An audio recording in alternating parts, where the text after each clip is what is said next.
Hello, darlings.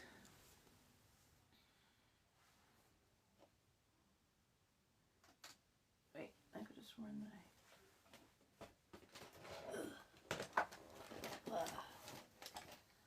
I could have sworn that I had my Royale. Ah, there we are. Hello, darlings. Hello, hello.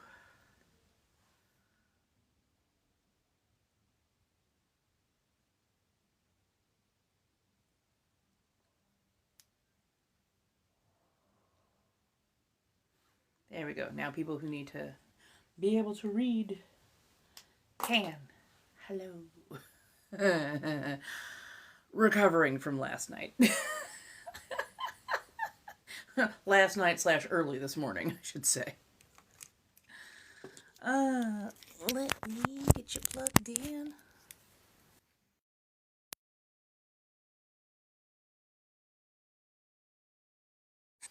There we go. Hello, darlings. How are you doing today? I'm doing decently well. A little bit run ragged, a little bit worn thin. Definitely still recovering from last night because, yeah, it was a free drinky drink night, so it was all sponsored. Didn't know that when I had first showed up, but it was all sponsored. So it's a good night to go out to be with friends and whatnot. There we go. How are we, darlings? Come in, come in.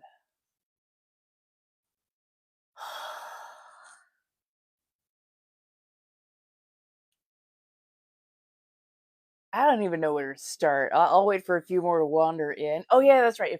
If you use your gamer fingers, and I do appreciate it, if you use your gamer fingers and we get to 10K in about the next 15 minutes total, I will do a free card pull. I've actually brought out my Mucha deck, which is one of the decks I've had for quite some while, but I haven't really played with nearly as much. I know you're used to the Shadowscape and Steampunk deck.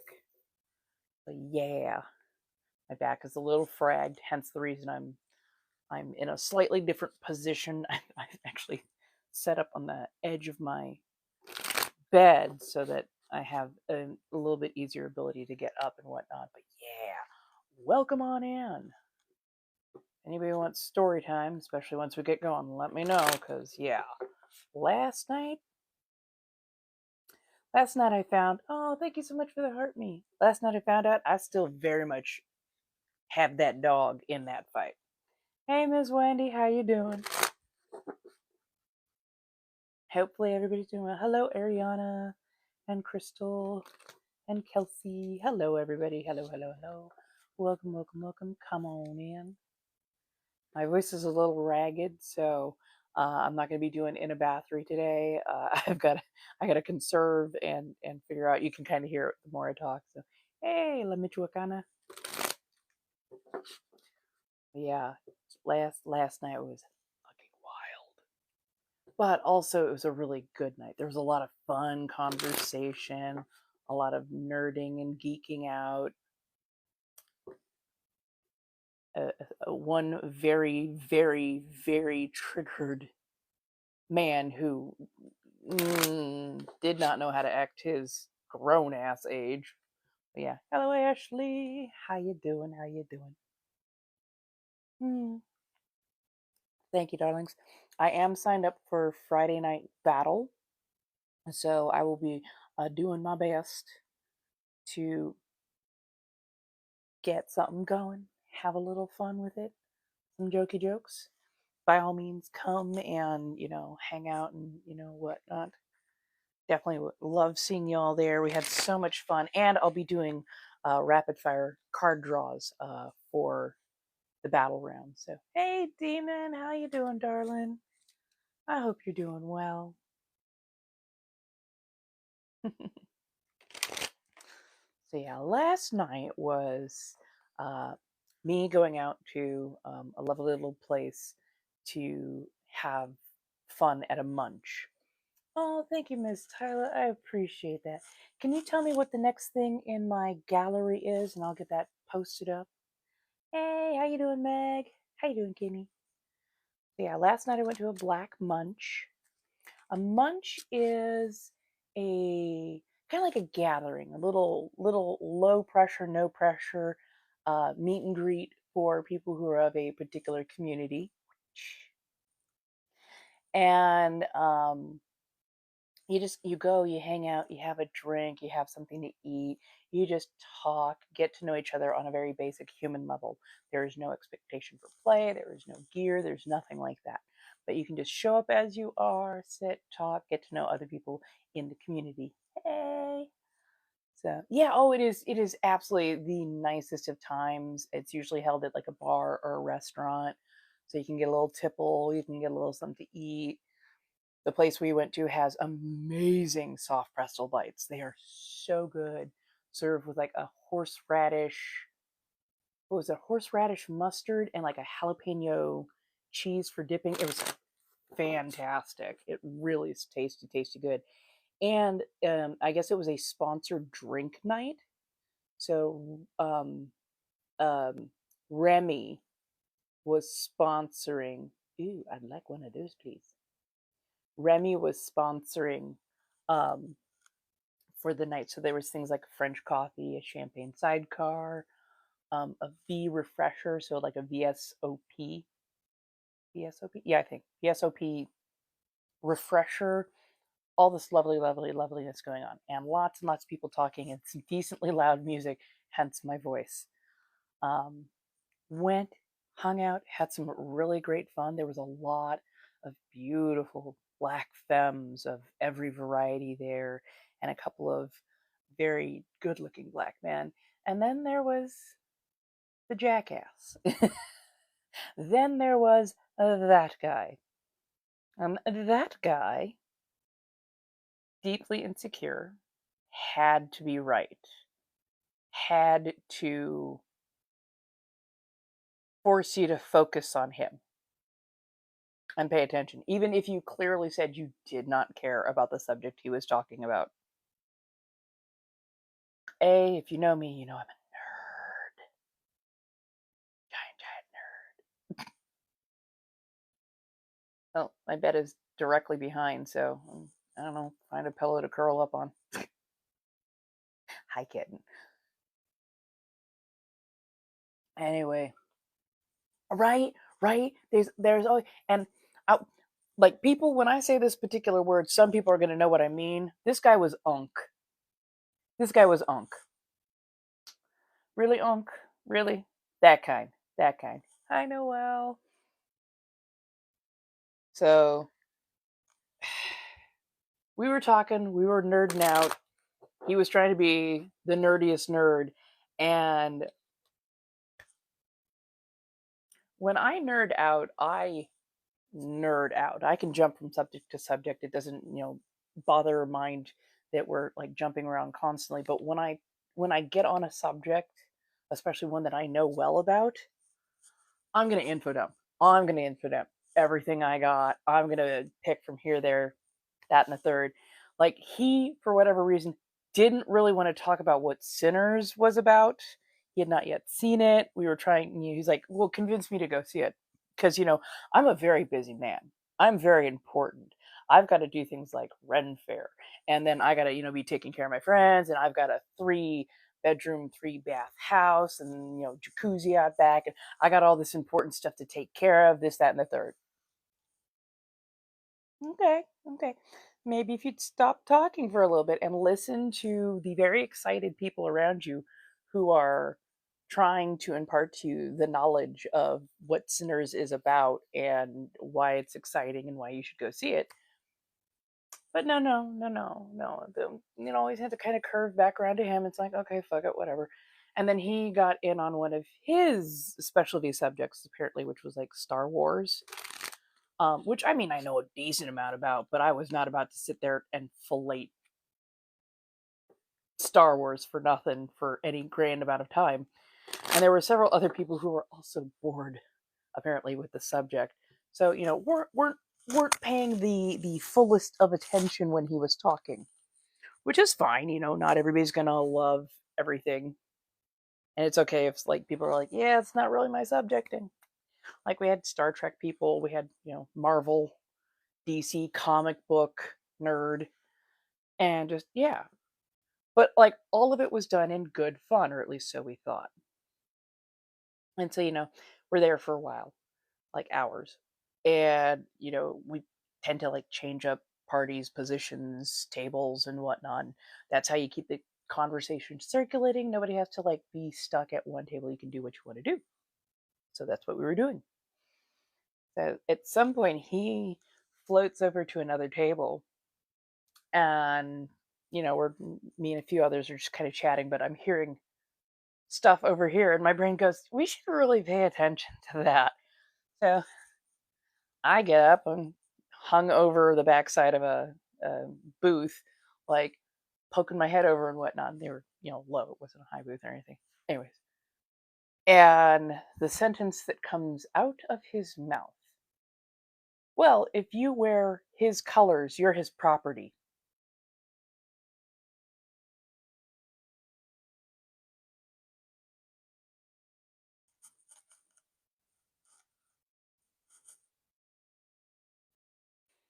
He did not take the temperature of the room. He did not take the temperature of the room. He was talking about basically motorcycle club, and he didn't just mean, oh, you know, we're part of a motorcycle club. It was, yeah, we're part of a motorcycle club. And it's like, and of course, the young woman that he was speaking to looked like uncomfortable and kind of backed up, and the young man sitting next to her also looked rather uncomfortable, like, you did not just say that. He's like, no, no, no. She'd be respected because she's your property. Oh, I'm like, ah. Nope, nope, nope. Hey, how you doing, Noel? So I don't know exactly how it happened, but I definitely interjected, and I'm like, women aren't property. Well, yeah, no, we're talking about motorcycle culture here. Yeah, I don't care. Women aren't property, and you don't get to tell us whether you are going to respect us or not. We are people. If you don't respect us for being people, then you don't respect us at all.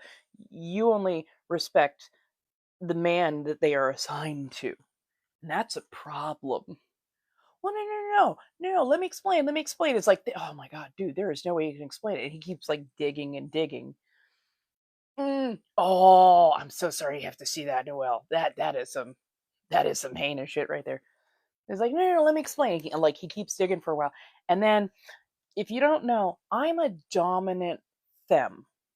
I am a dominant leaning femme. So dominant femme. I am a dominant leaning femme.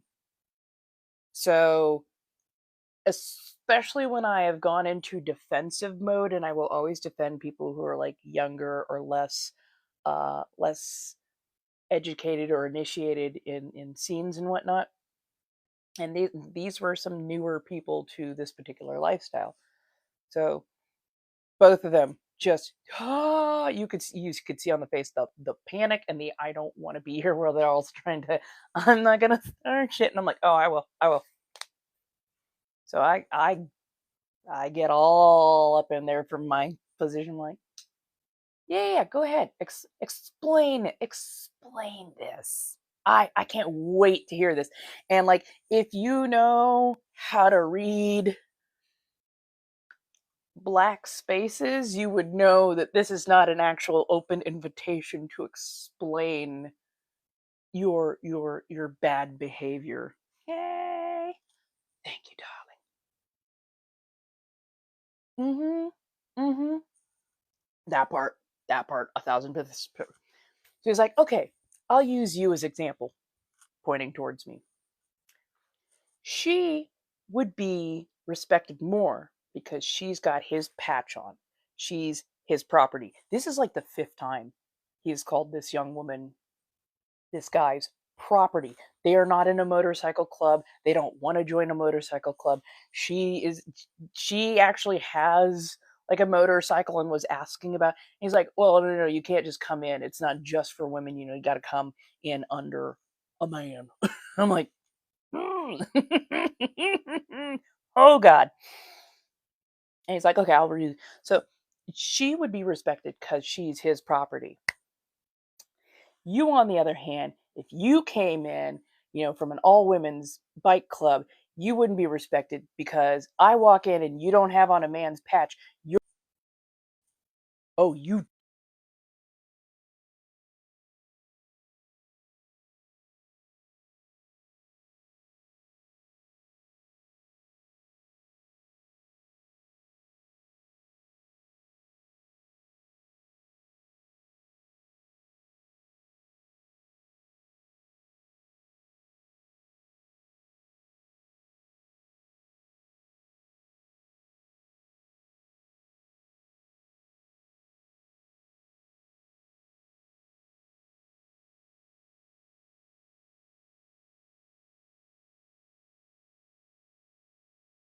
Apparently, this did not charge the way I thought it did.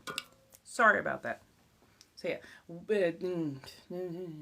yeah, he single finger pointed at me and basically said, if I walked into a bar and I saw you and you didn't have somebody's color on, no, you wouldn't be respected. You would just be my bitch. And he used that word while pointing directly at me. A large protective gentleman that I've actually met a few times at these munches in front of me, and he was very visibly uncomfortable because he couldn't quite decide whether he needed to scoot over so I could come over the top of that booth, or if he needed to get up and handle the situation. But he could tell I had myself under control. And I was like, you did not just put your finger in my face and point at me. Like, nah. Nuh-uh. That just tells me you don't respect a person for being a person. You only respect them if they are property. And it is so problematic that you would be enforcing this particular type of thought process, especially as a black man. Like, what the f is wrong with you? And we started going back and forth. We started getting bold. And the only thing that kept me from being like full tilt the way I wanted to go is there was a very prominent crowd of very palm-colored people where we were. And I'm like, I'm not going to give them permission to be untoward by using words that are only to be used in community. So I'm going to censor certain parts of my word. But we got rude. We got hot. We got hot. And like the people next to us are still laughing and like kikiing it up a little bit, like trying to diffuse the situation. And it was funny too, because the younger black man is like, sir, I have seen this movie before. This does not end well for you. I would highly suggest not aggravating her. Like, stop. He's like, I have a Haitian mother. There's a shoe that's gonna come off at some point. I'm trying not to laugh. Because he's right. He's right. This could very much end poorly.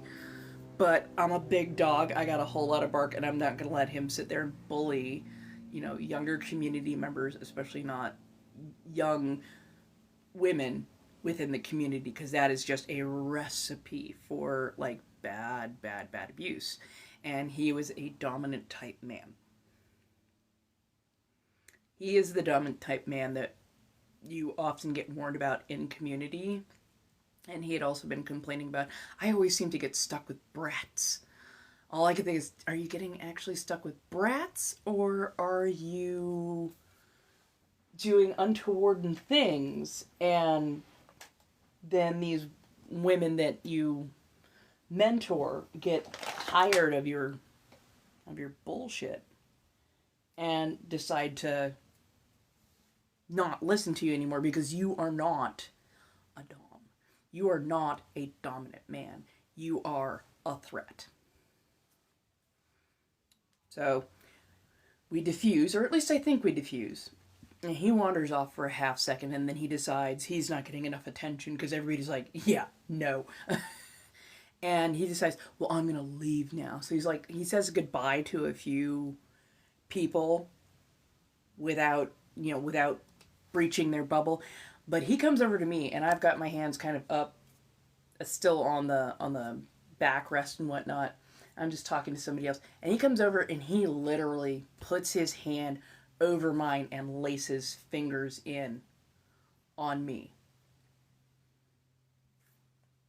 Again, if you don't know me, I don't like being touched unless I have given clear consent, clear, yes, please, by all means, breach my bubble.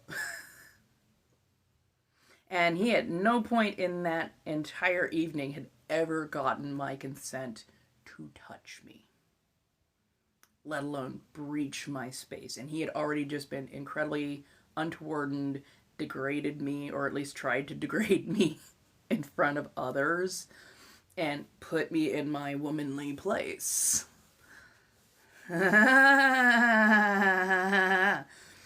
So yeah, what ensued very shortly was I did not give you permission to touch me, and you do not have consent to touch me. So you need to go ahead and take your hand off of me. He's like, well, I'm just trying to say good. I don't care. You did not get my permission. You do not have my consent. And if you do not remove your hand, we will have a whole different sets of problems in 3 seconds. And I actually started the countdown. I got to 3, and he, 3, 2, 1. I got to 3. He knew that I was no longer playing, and everybody around is like, oh, fuck. So he, okay, whatever, yeah, and wandered out. And they're all like, did we just witness what we just witnessed? I'm like, yeah, you did. Yeah, you did. Yeah, you did. He's like, oh my fucking God. I'm like, yeah. Now, luckily, again, everybody understood because we were all community, so we kikied it up. We talked it over. We decompressed a little bit. But it was fucking wild on so many levels because this man breached so many protocols. WTF, man. WTF. So how's everybody else doing? Luckily, we ended up going for pizza later in the night and just decompressing, but it was so wild. I have not been challenged nor disrespected like that in person for a very long time. But I'm very glad that I did not back down and I did not go into back into customer service mode to diffuse the whole situation, because that's the kind of person we do not need in the community. That is the kind of person who will not pay attention to, oh my God, thank you so much, Kay. I appreciate that. Everybody, hello, welcome, this is Kay. They just sent their first gift ever. I thank you so much for that. That tickles me pink. I really, really, really appreciate that. That is fantastic. Thank you for trusting me to be the first person that you've ever gifted. So, yeah. Don't mind me as I put her on. So, how's everybody doing? Oh, you're welcome, okay.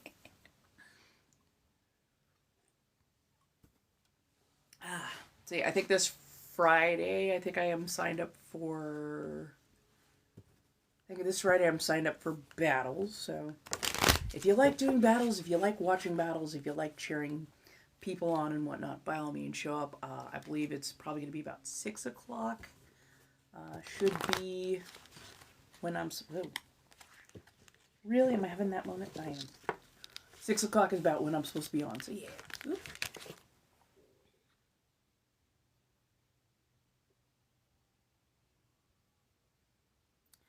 Well, the first thing you're going to do is you're going to go out, you're going to get yourself a deck, and you're going to start reading it and memorizing all of it. Not word for word per se, but memorizing all the things so that you can get used to bringing that to the front of mind anytime you're going through. There are 78 cards, so there's a lot that you have to memorize. But yes, start there. Terrible, grief-ridden, just a shell. Well, you're in the right place. Come in, decompress. Maybe I can actually get a little bit of music up and running. But yeah, we can get that going. Hey, how you doing? Come on in, Nancy. Ugh. See if I can. Let's see if I can actually do this without.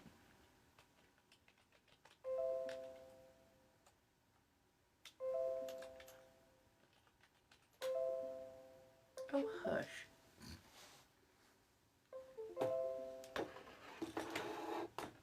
Yeah, cause how do I put this? Let me try and get. Don't tell me my USB device is not recognized. Oh, hush. I've definitely got to get a new.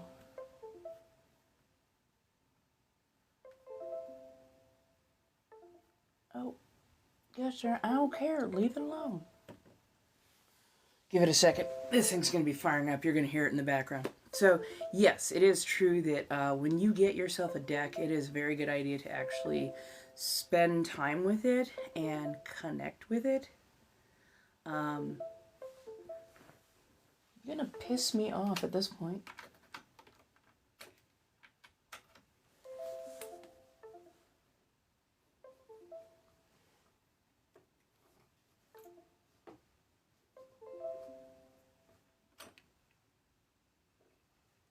Apparently it's that I got to worry about for a second. Okay, so smoke cleansing or salt cleansing a deck tends to be like two of the best ways to like clean a deck, clear it, make sure there's nothing extra or untoward attached to it. So that's where you begin. After cleansing the deck, you actually do want to spend time with it. Sit there as you're going through, as you're shuffling, kind of almost meditative in a lot of ways, but like, you know, if you want to, you can just talk to it. Some people, that's how they do. Just talk to the deck sweetly, kindly, but like, be open to actually feeling. Oh, thank you so much for subscribing, Kay. I didn't realize you just... Thank you. I appreciate it. Wow, you're hitting all the notes tonight. I appreciate that on so many levels. But yeah, sit, talk with the deck, kind of get the feel of it, and even start doing like practice runs with your pulls, you know, 2-3 cards at a time, just see kind of like what the read is like. Certain decks are very grumpy. They give a lot of like very negative reads at first, and it's because they don't know you, they haven't connected. But also sometimes they are just grumpy decks. I had a Thoth deck, and if you don't know Thoth, Thoth is a god of unalive, and yeah, because this deck was dedicated to them, apparently it was a very grumpy deck. There was a lot of doom and gloom, and it was just very unpleasant for me to handle. Didn't like it. Ended up doing away with it. On the other hand, my Mucha deck has been a very calm, steady deck. It doesn't seem to mind being in spaces with other decks. If it gets picked to read from, it reads just fine. If it gets to sit by the wayside, it doesn't have like it doesn't have a bad resonance afterwards. It's like, no, I'm just chilling out until it's time, you know. Other than that, I'm not worried. So yeah, different decks will definitely have different feels. That's why I always suggest going into like your local metaphysical or esoteric store in order to actually get a feel for your deck before you start working with it. Because if you just get one shipped in, again, there's no problem with getting it shipped in. You're just going to have to work with it a bit more. But like, when you go into a store, sometimes you'll be like, oh, this one really calls to me. This one really pulls to me. and you tend to connect a little bit easier with those decks. Whereas if you get a random blank in, you're probably gonna have to spend a little bit more time getting used to it, getting, you know, on friendly terms, I guess you could say, and getting a working relationship with the deck.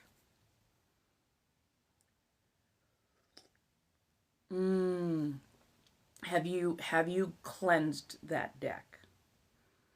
Because yeah, sometimes it's either the person who made it or maybe the shop that it was in, somebody who might have just been touching that box or really kind of, oh yeah, I guess I wanted, and like really handling it. Sometimes I leave some of that.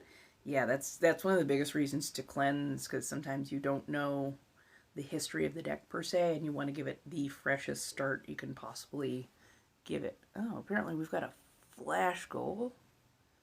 Sorry. 13 gifters, 15 minutes. What are they trying to gift? Rose. So 1 rose from 13 different people in the next 15 minutes, and I will have reached goal. Thank you. Yeah, rosemary, mint, lavender, a little bit of incense, maybe even like a white candle, a little bit of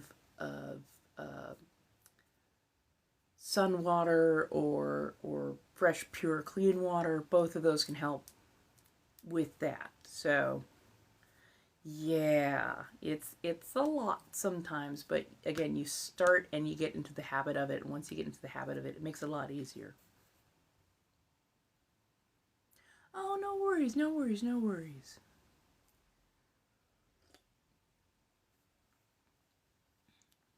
Oh yeah.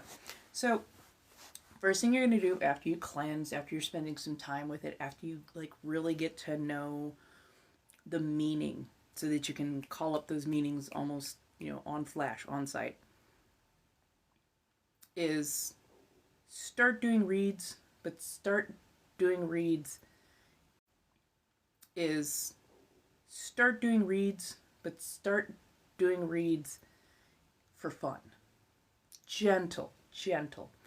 And recognize when your body feels tired. Because I don't think a lot of like a regular lay person who's not necessarily a witch but is like doing for funsy, they're gonna read and they're gonna be pretty much fine because it's all just very surface level, no actual energy imparted. When you are more sensitive, when this is actually part of your practice, you tend to put a lot more into it, and you literally use a ton of physical, mental, spiritual energy, and that can be incredibly tiring. Incredibly tiring. Like the first couple times I did like some reads at conventions and whatnot, I was like, why do I feel so damn zapped? Like 2-3 reads at 3 to 5 cards each, and I would need to take at least an hour of doing practically nothing, and I'm just like, I'm just gonna sit here behind my table and, you know, like try and sell clothing and artwork and other stuff, and like I would hide the deck so people didn't know I was like doing reads because I was so tired. Like, what is going on? I expressed this in front of some of my witchy friends, and they're like, A, you're at a convention. The energy is already very prominent. There's a lot going on, and you're defending against a lot, or you're giving a lot. But also, B, you're kind of new to this, so it's a muscle you have to stretch. It is almost like endurance training. Oh, thank you so much for the roses. We've got about 14 minutes now to get 13 individual roses. So if you have not done one, but you would like to, I do appreciate it. Thank you so much. But yeah. It is going to be endurance based. It is going to be something that, you know, there are going to be days that you have no will to read, and sometimes your cards will hide themselves from you. I've had multiple sets of cards that would disappear for 2 weeks, 2 months. I had one that disappeared for 2 years and showed up in a box that I had not opened in probably even longer than that and would have had no reason to put those cards in there. So it was just a... Okay.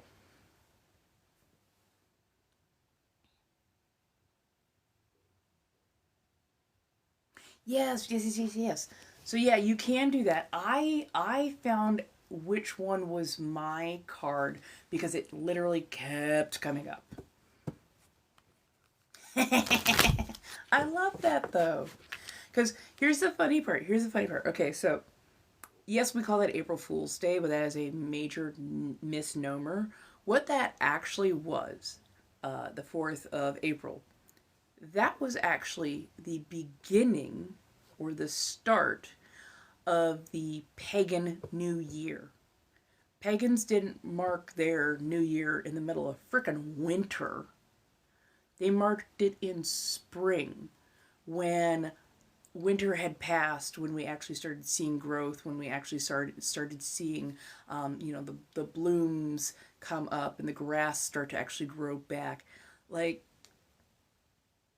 it was the papacy. It was organized religion that told pagans, "Oh, you're a fool for going by this calendar. You should be going by, this calendar that has been established, the Julian calendar or one of the other ones."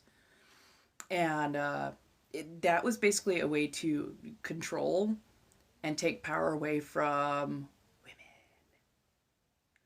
because the 12-month calendar is actually not a good calendar. The 12-month calendar is men mostly dividing power amongst themselves, especially people like Julius Caesar and Caesar Augustus, July and August. And of course they had to have 31 days in theirs. I think the original calendars, like we're talking even before written history, time immemorial as it were 13-month calendars, because it followed the moon cycle that women and femme presenting people with uteruses, or even anybody who had a uterus, I should say, it followed that cycle. So it was a 13-month cycle. Hence the reason, what is it? September, October, November, December. Sept is 9. Oct is 8. Nov is 9. Dec is 10. So that should have been the 7th month, the 8th month, the 9th month, the 10th month. But guess what? July, Julius Caesar, and August, Augustus Caesar, moved those over. And if you were to take all of those excess days from each of the months that as it got moved around and whatnot, it would be 28-day cycles. And you would be following a 13-month calendar.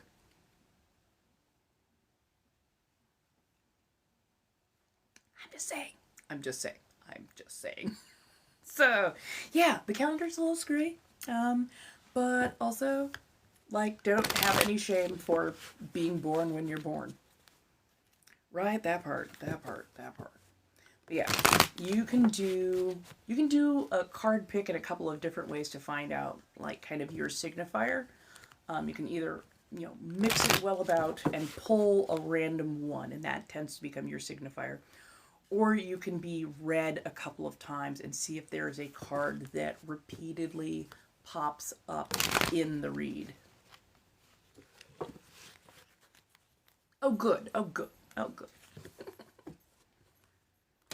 So, like, for me, the card that kept coming up when my friends would read me is the Empress. So I know when I see the Empress comes up, it's usually my cards are going, you're paying attention, right? You're paying attention, because when I see the Empress comes up, it's usually my cards are going, you're paying attention, right? You're paying attention, because I'm like, yes, although I often feel dethroned. They're like, oh my god. There's a reason I don't always read for myself. Hello, darlings. Oh, goodness. What is this going on? Oh, that's a nothing. So yes, if anybody needs a card read, links are in Lio. We're aiming for, I think, 10K. Well, actually, at this point, it's 15K. To get a free community card pull. But yeah, feel free, have at. So signifier, especially if it's a more personal signifier, tends to be kind of what you represent in the universe. A little bit more of like, kind of like what your life's purpose is, or what is significant representation-wise for the phase of life that you're in. So over years, it can change. But like, yeah, for me, it's always pretty consistently been the Empress. And when it comes up, I can feel like a much more deeper connection to the message, because I know it's very much directly talking to me.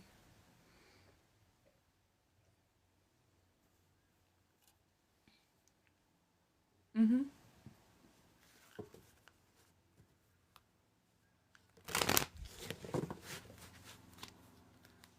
Mm-hmm.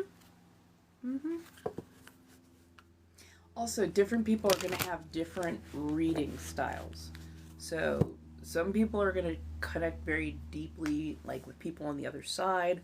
I get clairaudience, basically songs, movies, visual and auditory cues as to what's going on, what the read is about.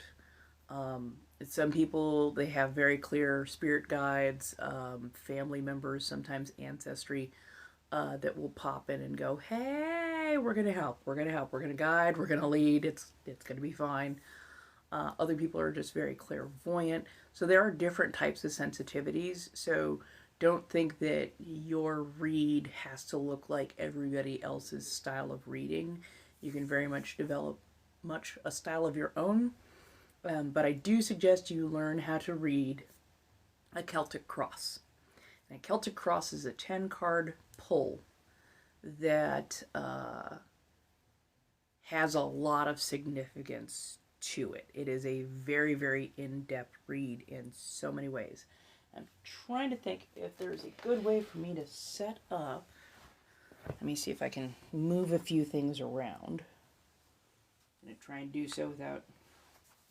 I'm wearing shorts under this. Just, I don't want this app to get the wrong idea. I am wearing shorts under this. Oh, there's where all my frickin' notes went for that movie. Oh, goodness.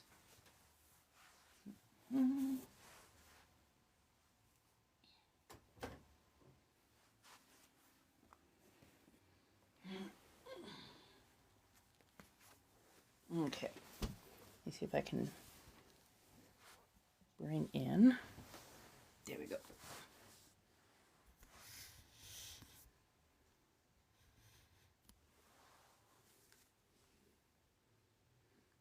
Yeah, okay, so you have probably a little bit of precognition. Basically, you are seeing, hearing, understanding things even before they happen. Pardon as I move things around just a touch. And just because I like being able to go live. Even though I'm wearing shorts, I'm going to make sure that I can do this properly. So. Hey, how you doing? How you doing? Okay, so I'm going to teach you real quick how to do a Celtic Cross. This happens to be my pendulum. Yes, it is a rosary. No, I am not Catholic. I'm ex-evangelical. But, you know, hey, sometimes things are what they are.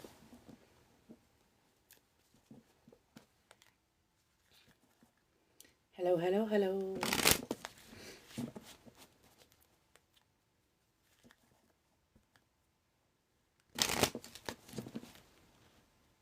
Oh, you're going to be, Ooh, they like to try me on this one. Yeah. Thank you, darling. I appreciate it. Now, there are a lot of ways to support me directly. Mostly go to the links in bio. You will see a lot of stuff there.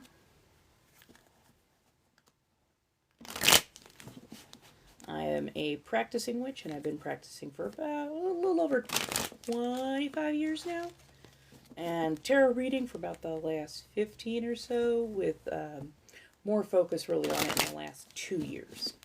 So don't worry if it takes a while for your gifts to develop. It took me a while because I had to be intentionally head blind in order to keep myself somewhat sane as I was going through a lot of trauma. So, yeah.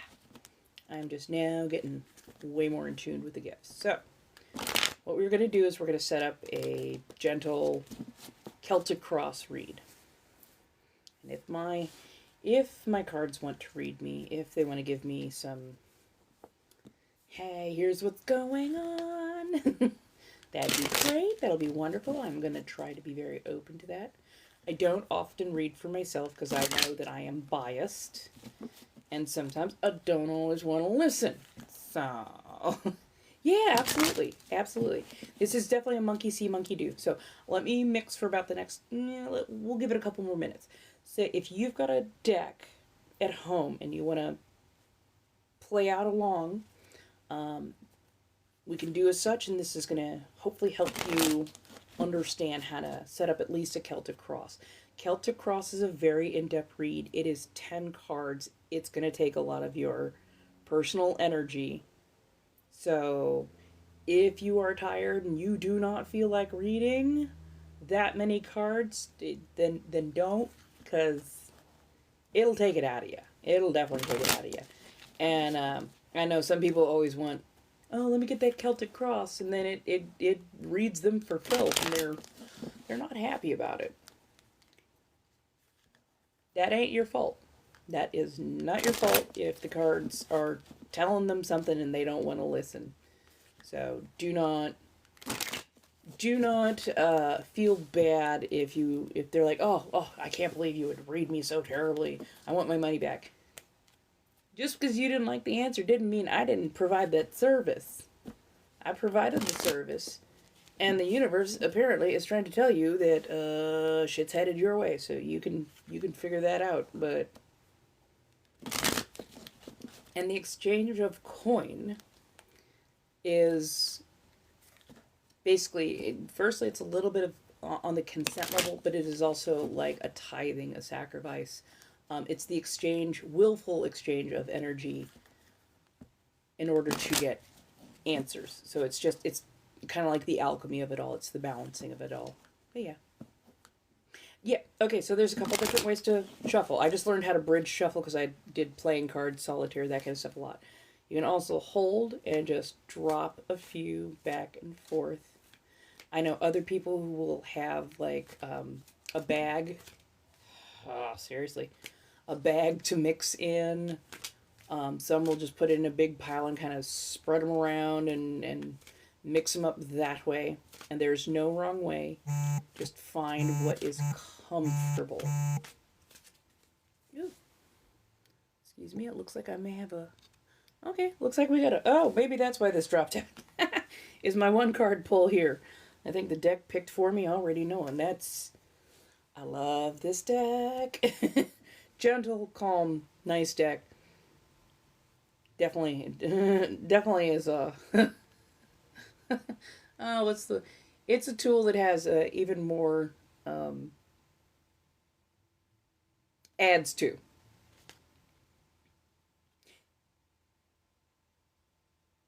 Yeah, sure. Oh yeah, it looks like you requested. Yeah, you didn't send. It looks like you requested.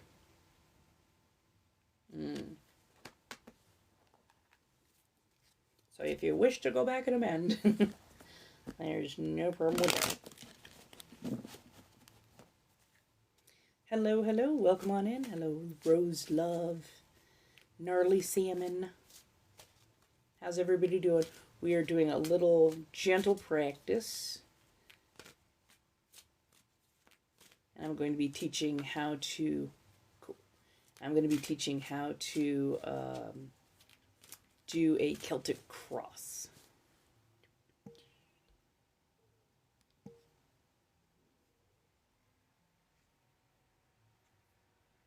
Oh, wait, oh.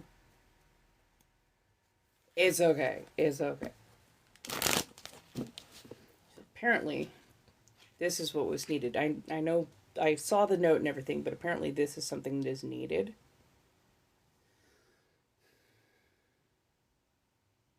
So the Five of Cups. Four of Cups is like a little bit of FOMO, but the Five of Cups is a bit more of a stuck in the grieving process kind of card. It's all that spilt wine, all those memories past, all those who have passed from us. You get stuck in that kind of negative space, and you don't allow yourself to get past the grief. You don't allow yourself to get past that kind of the mourning and the negative emotion. But past the grief, you don't allow yourself to get past that kind of the mourning and the negative emotion. But I know it's a hard cycle to break, but it is one that you need to break because there's still so many more opportunities, so many more cups, so many more stories, so many more people to meet, places to go, things to do.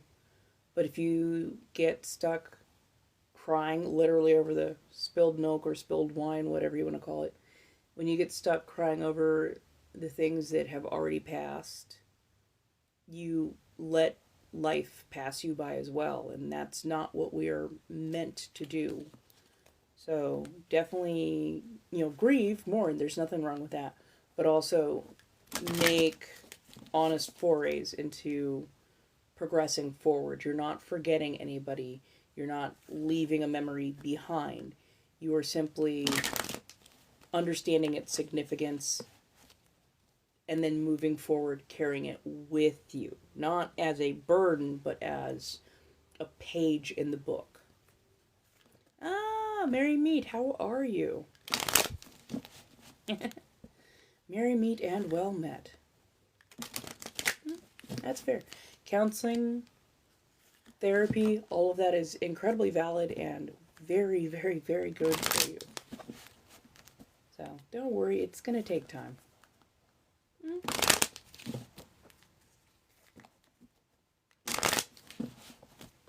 Okay, so let us show you how to set up a Celtic cross. So with the Celtic cross, the first card that you turn over, for fuck's sake, first card that you turn over is you. The signifier, as it were. The next card that you turn over is the matter. Fuck off. Is the matter that crosses you. I promise I will do the full read. I said, yeah, if it's going to be for me, it's going to be for me. Well, shit.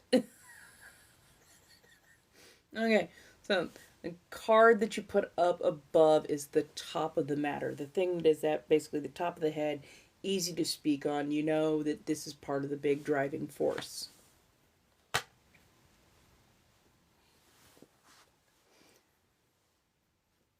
Down below is the bottom of the matter, very much subconscious, things that you might not realize have been kind of weighing on your mind or driving how you do and how you present yourself.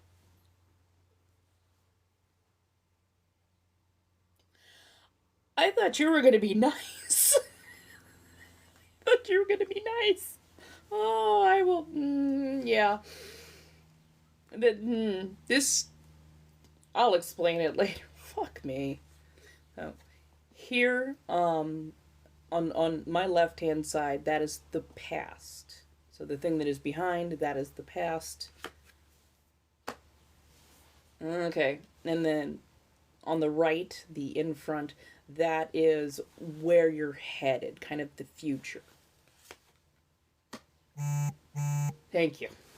Fuck, thank you. Okay, now we've got 4 more cards to pull. And the first one is how you kind of see the matter that you're going through. How the next one up is how other people see the matter that you are going through. The third one up is kind of like the hopes and fears that are represented by the read. And then the last one is the most likely outcome, or the outcome that you're very much headed towards. Yeah, yeah, yeah, yeah, yeah, yeah, yeah, yeah. Yep.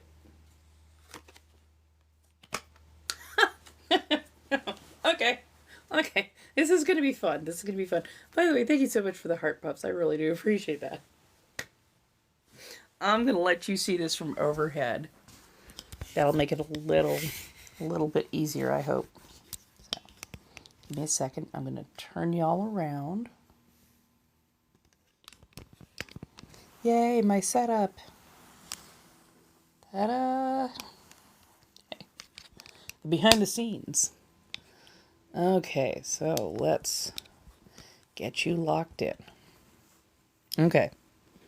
So I'm laughing because I've got a decent amount of major arcana, or bigger life events, pulled. I also have a decent amount of minor arcana in here as well, but they are definitely significant. So I started out with my signifier card, which is the Magician.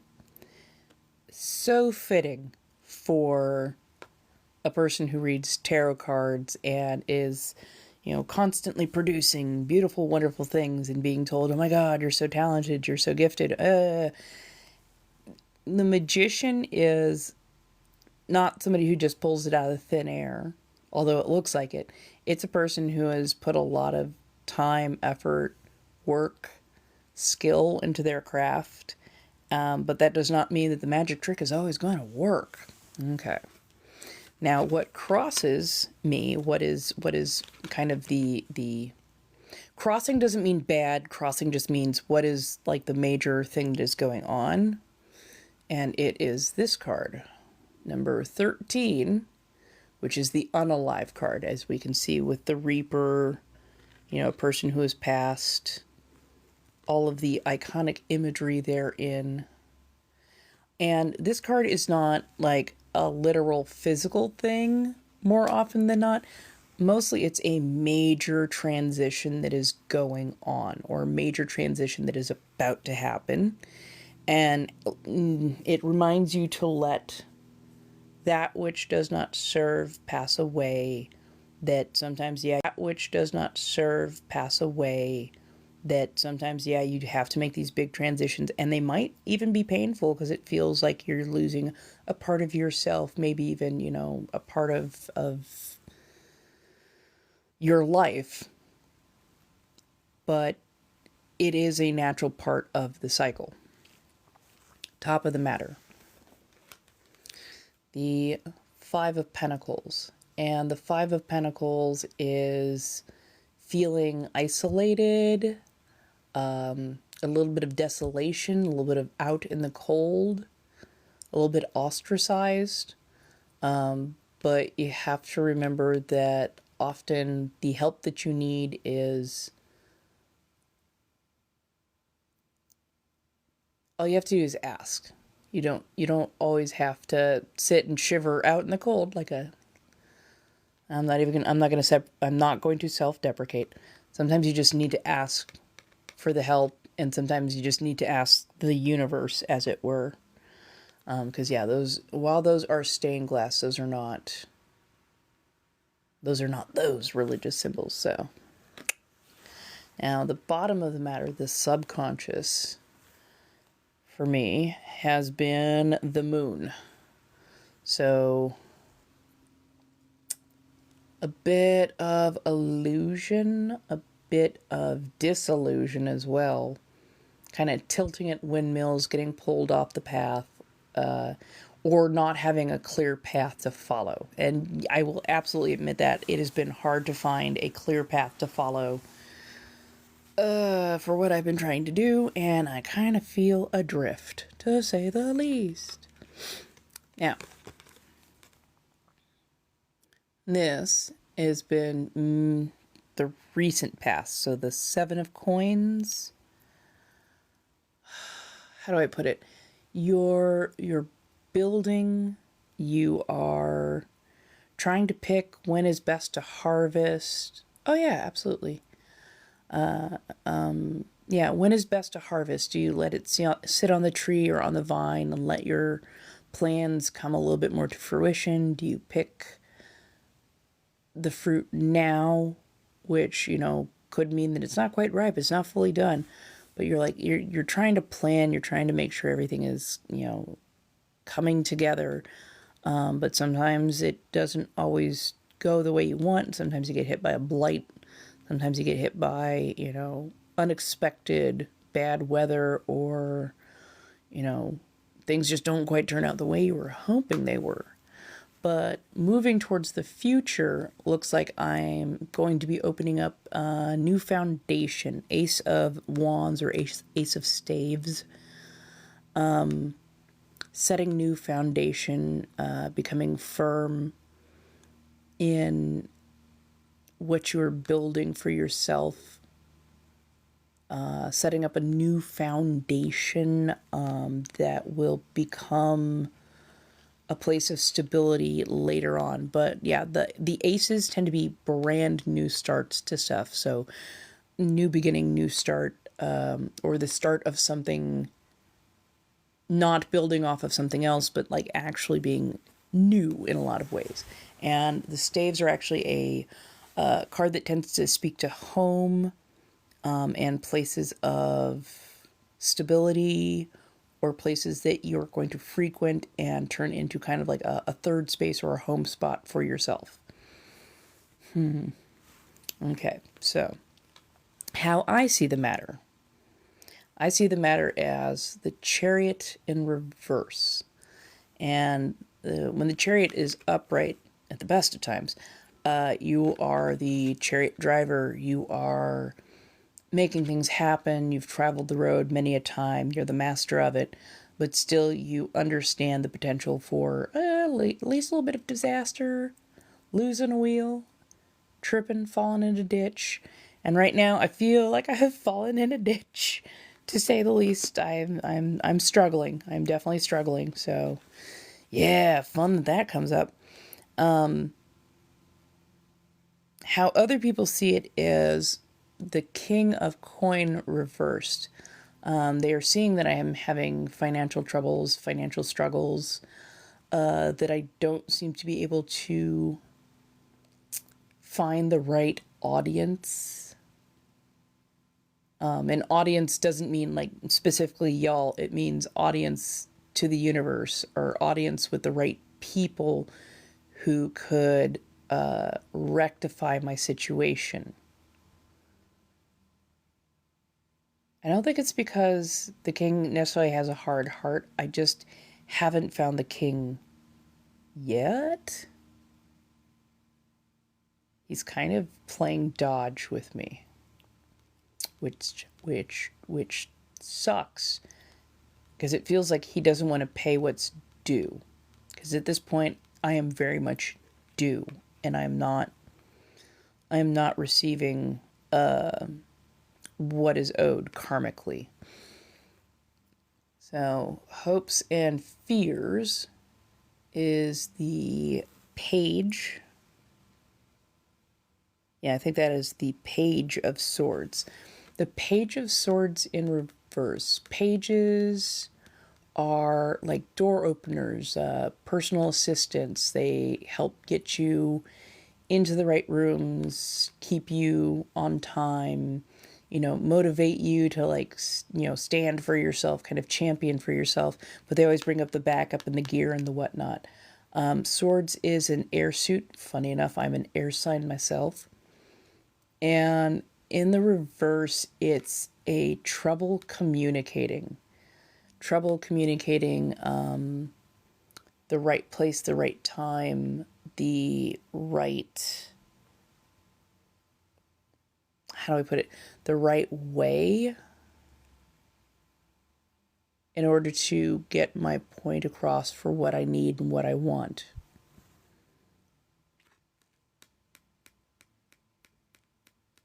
And it's a little bit of relief that it's not wholly my fault, but at the same point in time, I am entrusting the page to get me where I need to go, getting me into the right rooms, and if they're not doing their job, I'm going to have a lot harder trouble doing my job. But the overall outcome is going to be a change in my perspective. A change in the way I view things, changing kind of how I go about getting what I need, getting what I want, getting where I need to go. And so one of the tales, or one of the allegories, I guess, is that this is a kind of a representation of Odin. When he still had two eyes, he hung himself from Yggdrasil, which is the life tree, and plucked out his own eye so he could gain more knowledge, more insight, more wisdom. So sometimes that wisdom comes with a price, and sometimes that wisdom comes with a bit of pain and suffering, but overall you come out far wiser and far stronger for it all. So that's where I'm headed, is becoming wiser, becoming stronger, having a more encompassing perspective overall as to what's going on, why it's going on, and how best to get where I need to go and do what I need to do. So yeah, the fact that I had two major arcana coming up as I pulled them, that was that's rather significant. Another. So yeah, of the 10 cards pulled, 5 of them are major arcana. So this deck is telling me that I definitely decently well need to be paying attention and listening to what it is trying to tell me.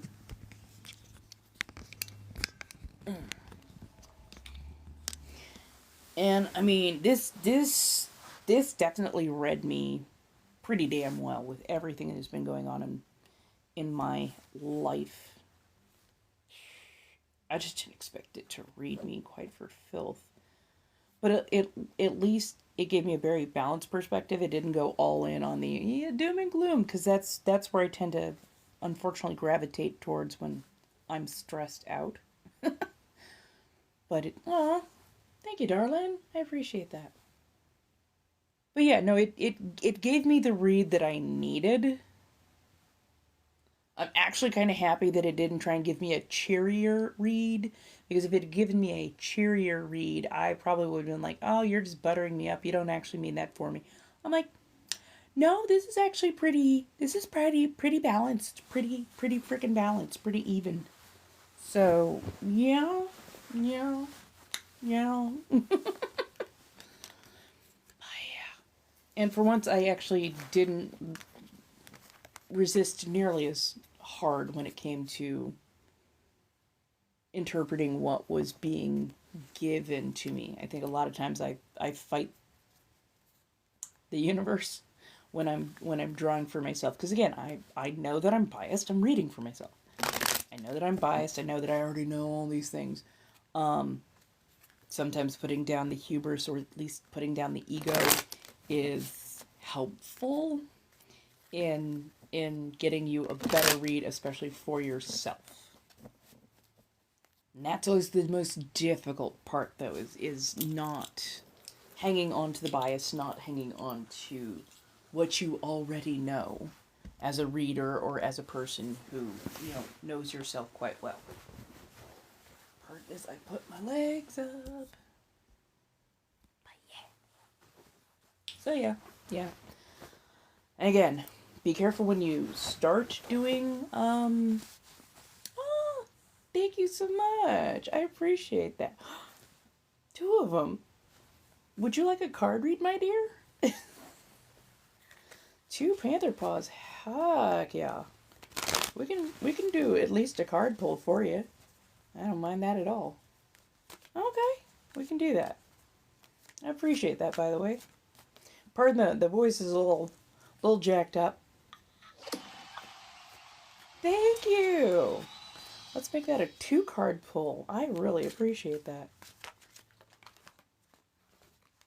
I don't know what else is in my gift gallery, but if people are filling up the gift gallery and showing a lot of support, I do tend to pull cards for them because that's the polite thing to do.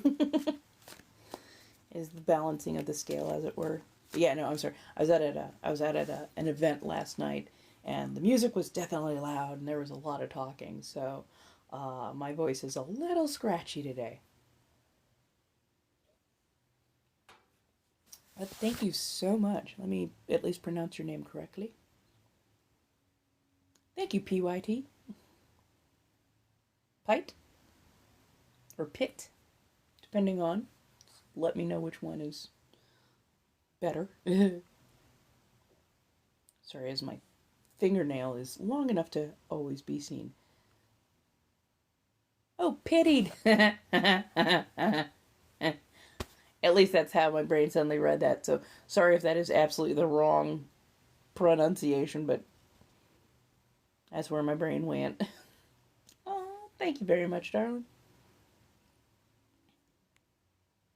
Also, if one of these ever gets dropped, we do a card pull for that as well, and you can get those card pulls to. Oh, thank you, Teddy. You can either gift the card pull to the community, or you can take the card pull for yourself, and there's never judgment about that. No worries, no worries. By all means, come in, decompress. I tend to be decently chill. Oh, so are we doing a nice little 3-card pull for you? I appreciate that, by the way. And the whale diving is a like a 5-card pull worth. So, see, right now we are at 3 cards for you, my dear Pit. I want to make sure I get a nice thorough mix because we pulled a lot of cards and I don't want to accidentally carry over a partial read. Luckily, these cards are decently smooth. Thank you, thank you, thank you. How's everybody doing today?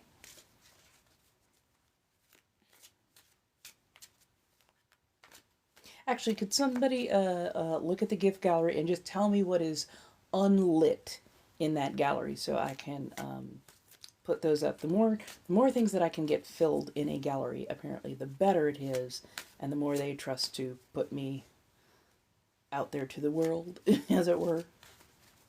Which is why I love the little gamer fingers. Actually helps push me towards the FYP. Same thing with the support that is given. Yes, it helps pay some very small bills, but also it. Oh, thank you so much, Kay. I'm sorry, I didn't know they did that. Oh my god, I'm doing good. I'm definitely doing good. Right. Kay, would you like a card pull as well? Okay, let's do card pull for pity. Oh. Oh.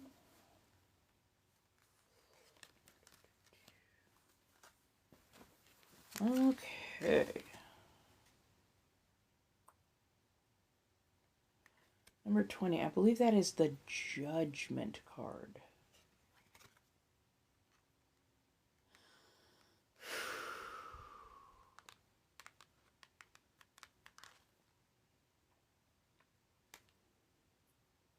Judgment in reverse. Feeling ostracized. Feeling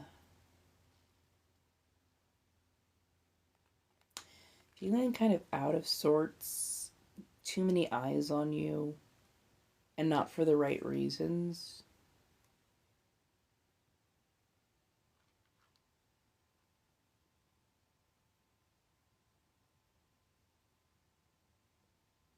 It's not even like a case of mistaken identity, or it's nothing super serious, not super serious, but it is tiring. It can be a little, what's the word? Not quite aggravating, but it's tiresome. It tends to run you a little bit ragged, of wear on your nerves just a touch, and you're just trying to survive in the world, as it were, so you don't need any extra put on you. It kind of feels like professional or work related is. But again, it's like somebody's micromanaging, and you're just like, I'm not doing anything wrong. Why are you there? Why are you over my shoulder? Why are you up in my business? I don't need to be micromanaged. Fuck off. And that feels like it was just a little while ago, and it's starting to fade because you have met with the King of Cups. King of Cups is better opportunities, kind of more rulership over which path you get to take, um, being invited to the party, cup running over, like getting the ear of the right person to get you to someplace better, because the place where you were was not working out for you, not doing a service, as it were.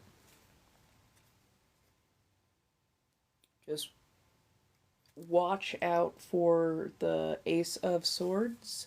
Swords is an air suit, and it does tend to have to do something with communication. So watch out when you're starting these new opportunities or going to these new places. Just kind of observe the room, get the temperature of the room first before speaking, because a little misstep, a little misspeak can kind of put you behind in what you want to do, where you want to go, and who you want to be able to talk to. So take your time, get the temperature of the room first, and then start talking, because you don't want to accidentally go, oh, I bet the boss is a real ball buster, and then finding out you're talking to the boss. Like, ugh. So yeah, like, the new opportunities are a good thing. Just make sure that your mouth isn't faster than your observations. Oh, thank you so much, Kay. I appreciate that. Oh my goodness. Ah! Yay! Oh, I'm so glad for you, Cece. Hell yeah. I love that. I love that. Thank you so much for the love. Thank you for the support, and thank you for letting me know that came through for you. That is fantastic. Oh my god, that is so amazing.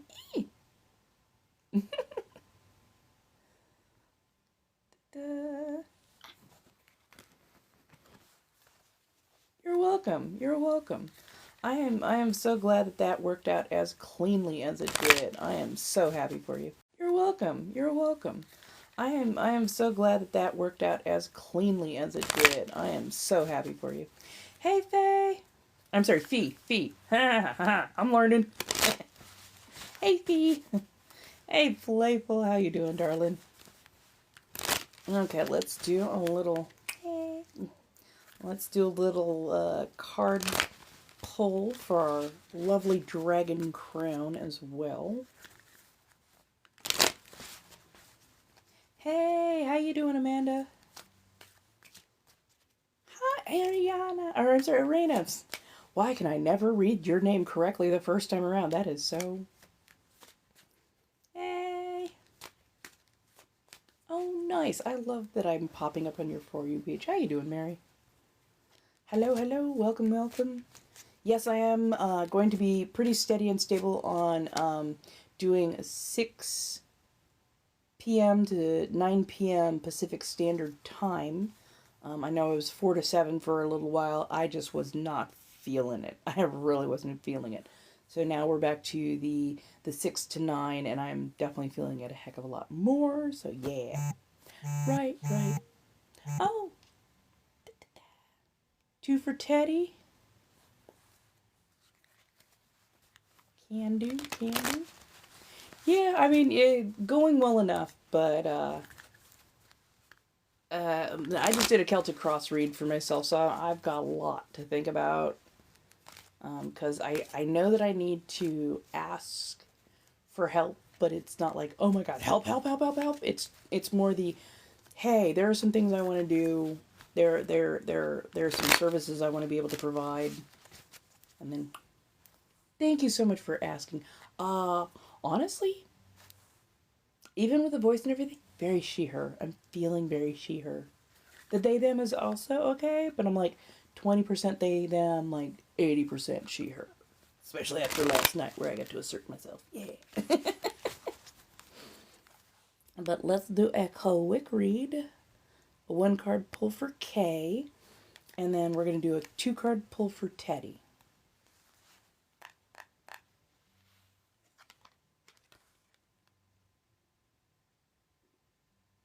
Ooh. The Hermit. It's like don't it's each card has different portraiture on it. So sometimes it takes me a hot second to remember each one. It happens. We're pulling a lot of major arcana today. I'm not mad at it though. So yes, the Hermit card. And it kind of feels like it's a little bit like that, a little bit like that. So I think you're kind of in a transitional point. Usually the Hermit is like, I need to step back so I can make sure that I'm good and that I'm doing what needs to be done. Self-awareness, self-introspection. But if you stay in that place too long, you'd start to become recluse and like fearful of trying new things, fearful of going new places. And since you are unsure, you just end up avoiding those places, those peoples, those things. So I can feel the willingness to take that step, but also I understand the kind of the fear around taking those steps because, the world's a little bit of an unsure place at times, and it almost feels like you got a little bit comfortable in being kind of more on your own and not necessarily, even if you were around people, like you were alone by yourself even in a crowd.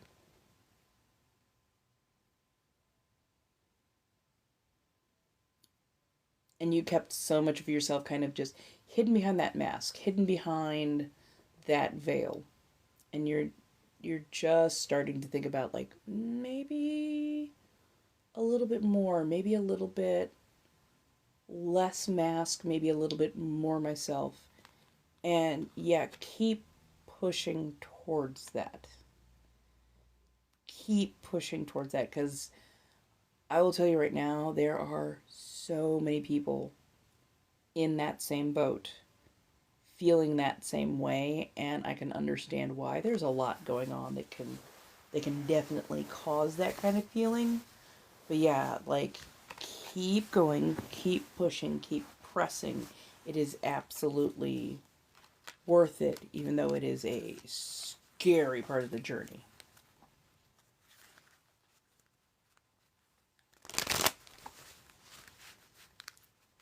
Mm. Yeah, sometimes you're just like, I don't know, I just don't know. I don't know. But like, yeah, just sometimes step outside of the box that you're used to for the experience. Get that experience and then go from there. Like when I got stuck being as like androgynous as business friendly as possible, and I was suffering for it. I hated it. And then I started dressing a bit more like this, wearing corsets, giving myself permission to just exist the way I actually wanted to exist. And honestly, it was so freeing. It was so much better than I could have ever hoped, because it was me actually existing as a person for what I needed to do and what I wanted to do, and that was so much better. So much better, so much more fulfilling on so many levels. So, Teddy, are you here with us? If anybody needs a read, Blinks or Lyle, feel free to have at. Oh my god, apparently I am now in the top 20% of the C5 League. Thank you. I really appreciate that. Apparently the higher up you get, the more incentives, the more perks, the more reach you apparently get. So I appreciate that. Y'all are really doing me well, and I do appreciate like the gamer fingers, because that gets me towards the FYP, and then the support here also helps to get me places I need to go, as it were. So thank you. Ah, there you are. Shall we do a pull for you, my dear?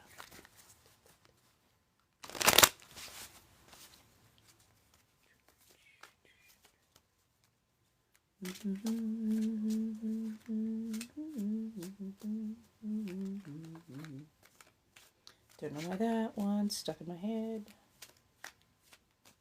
Again, this is kind of part of the clairaudience, is occasionally I'll hum or sing or warble, and it's just it just happens. It's like having a radio or movie kind of turned on in your head. It's kind of funny that would be a song that would come into my head, because that is not a song that is in my normal repertoire.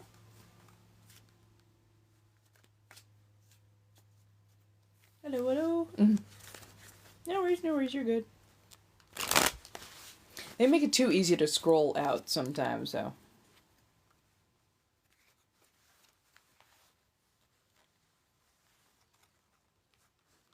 Is this an everybody party? Jeez.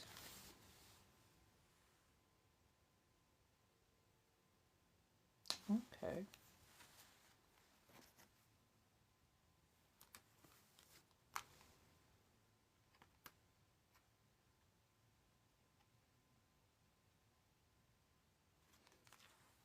Okay, you all saw me mix. There was bridge, there was shuffle, and yet again, Hermit came out, but very specifically it's coming out with a Three of Wands attached to it.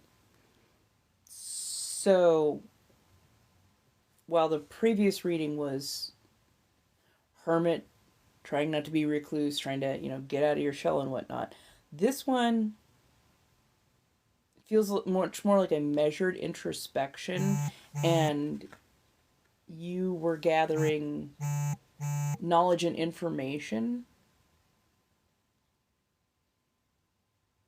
because there are places you want to be. There's definitely a road or a path that you want to take, but you wanted all of the salient information first.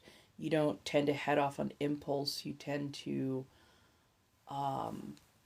map or chart where you want to go, where your path wants to go.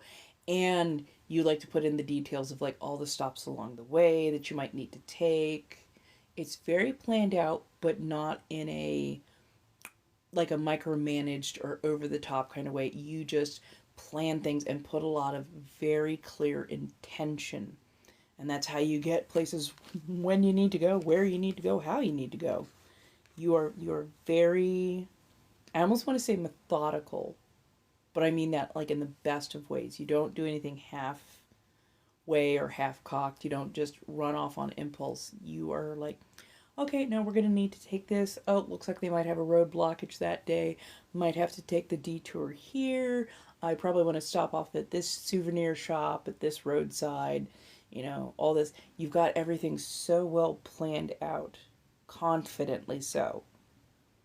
And again, it's because you step back to take reflections on yourself, but you're never actually fully stopping. Like, you're taking a rest because you need to take a rest, but you don't you don't plant your roots, you don't plant your feet, and you don't get stuck, which is very rare for a massive amount of our population. A lot of our population gets stuck. You, on the other hand, you're like, no, no, no, I know what I'm doing. Okay, okay, yeah, we're good to go. So yeah, you're waiting for that last little bit to fall into place before you start forward, and it looks like you're aiming towards the King of Coin, King of Pentacles. And Pentacles is an earth suit. So there's a lot of, ooh, I rarely so firmly say this, a lot of financial stability, a lot of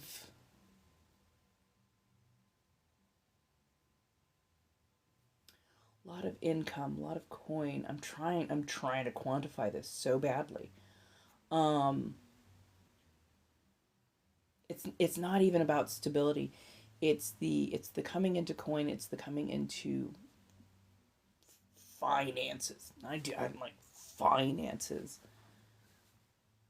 Mostly so you can, of course, do what you want with them, but your scope of what you want to do with them doesn't just revolve around you. You've already got a plan to make that money do the most with, yes, yourself at the center, but with all the people who are around you, and almost like your subjects. I cannot say with absolute definition as to what this is, but it is definitely no small undertaking, to say the least. Hey, B. And honestly, the coin will definitely be in your favor. So, because you've done the planning, you've given yourself a very good and clear path with several workarounds in case the situation goes a little bit sideways, but not like you've created a lot of favor and a lot of uh, um, clout. Clout? Basically, you've created a lot of favor with those you're going to come in to chat with, and that's going to secure you all the funding that you need for whatever you are doing.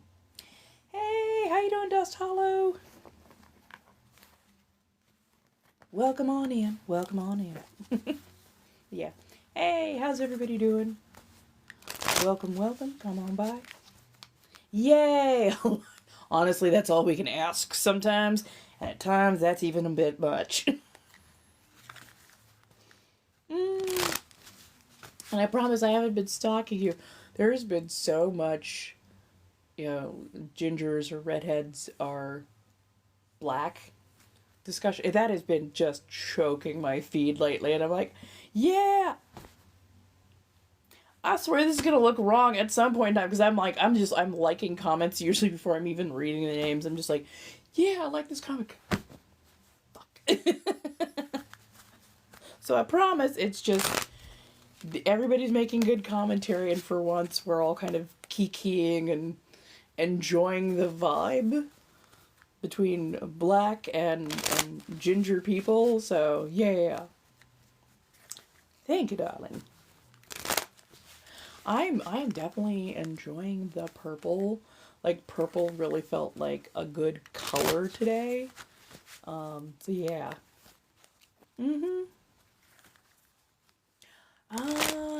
Oh, nice. Nice. Yeah, you're on the right path. You're definitely on the right path, and you are so well planned out for it as well. Okay, you would like a 3-card read is what I'm seeing. Yeah, I'm amazed at the amount of just stalwart, well thought out planning that was coming across in that read. I'm like, shit, you got this. But of course, that definitely behooves an earth sign. They do tend to be,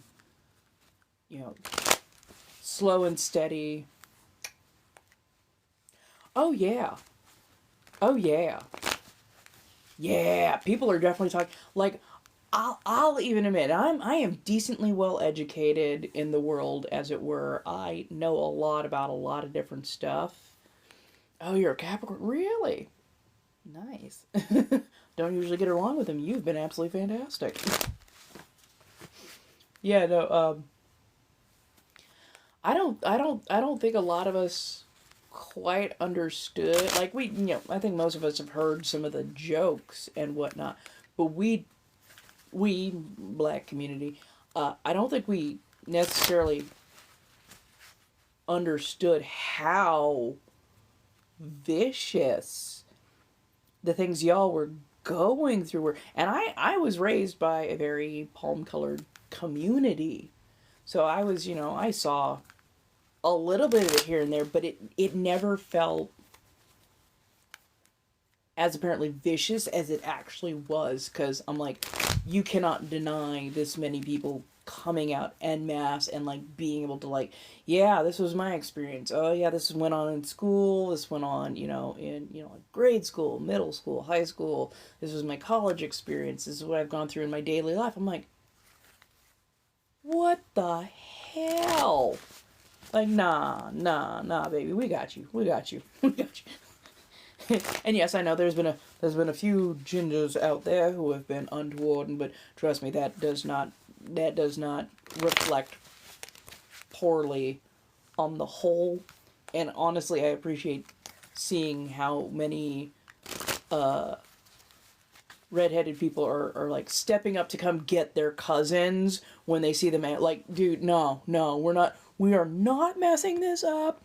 We're not gonna be like acting nasty to the hosts. Nah, you need to stop. I'm like, honestly, that's what we've been asking so many people to do. Like, just if you see it happening, come get your cousin. Don't make us have to deal with that shit. Just come get them. I'm like, oh my god. Yeah, like, and I think people have forgotten that there was such violent, heavy, anti-Irish sentiment well, well into the 1900s.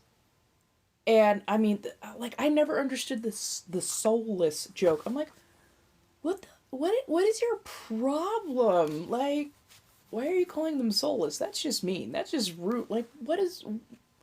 And it took me this long to really put it together that it was straight up hibernophobia, anti-Irish sentiment. And I'm like, okay, I'm putting a few more pieces into the puzzle, and it's like, oh, this is starting to make sense, and oh, that's not right.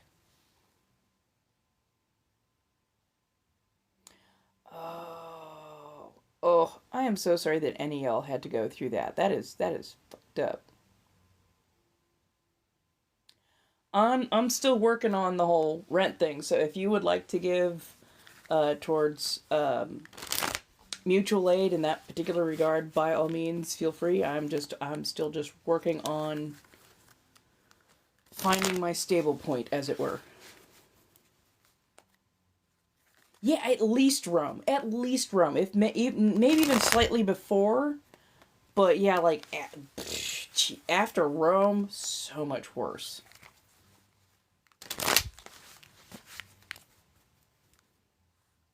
So yeah, same thing in like Europe, not Europe. I'm sorry, Egypt. Set was seen as a deity with shockingly red hair.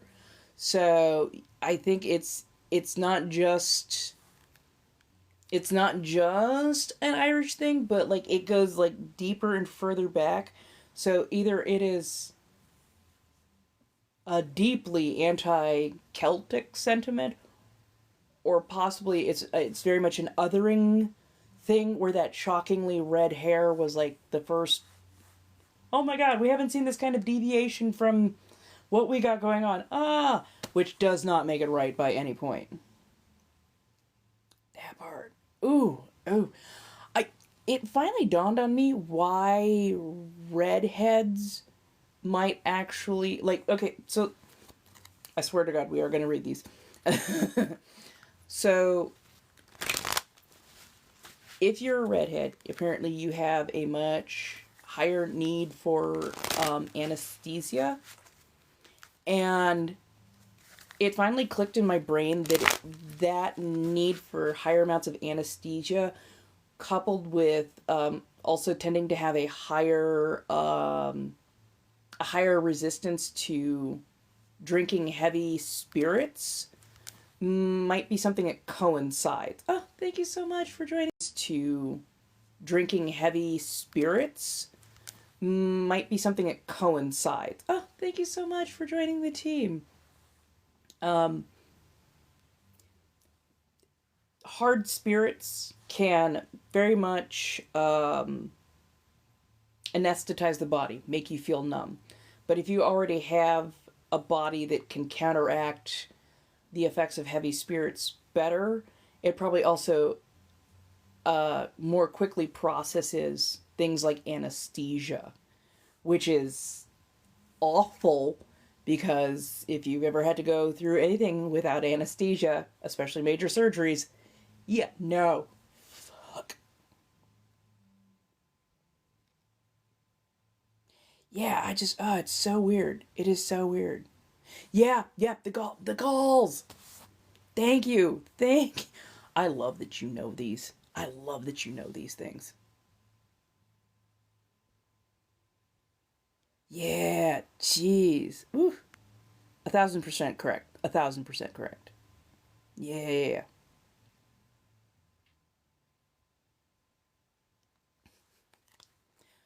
36 injections feeling.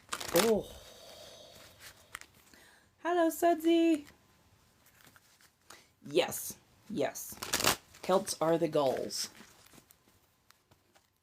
Like, honestly, if y'all don't know, go follow them, please. Like, they are a fantastic fairy folklorist, incredibly knowledgeable in history, especially around the Irish, Scottish, Welsh, Cornish, Manx, if I'm not mistaken. So, like, a wonderful font of information both in the old world and also in the new world, because Detroit, Michigan, and unions and a bunch of other stuff. Like, I absolutely adore the content. That and a very accomplished cosplayer, wig stylist. Just the work is fantastic. Hello. I'm doing good, Maya. How you doing? You're seeing Sinners tomorrow. Yay! Okay, so Kay, there was a 3 card for you. I almost want to laugh. You saw how much I was shuffling. Okay, so this is recent past. King of Cups in reverse. Oh, I love that though. I love the work too, by the way. Just fantastic. So, it was a good movie. It was a very moving movie, and the music gets you. I am slightly stalling because I am trying to decipher everything that is. Feels like you got a lot put on your plate, a lot of things to choose from, a lot of opportunities, drinks, invites, all the things. Um, but heck yeah.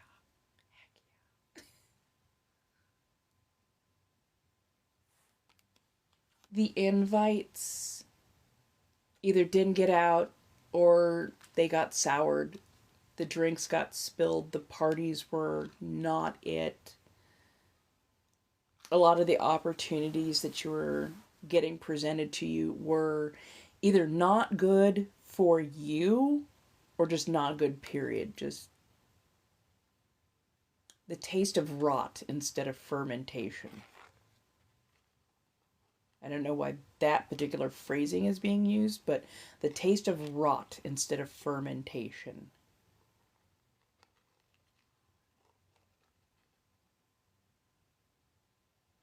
That part. That part. That part.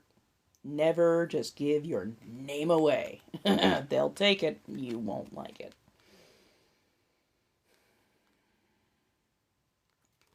Presently, though, this is our page.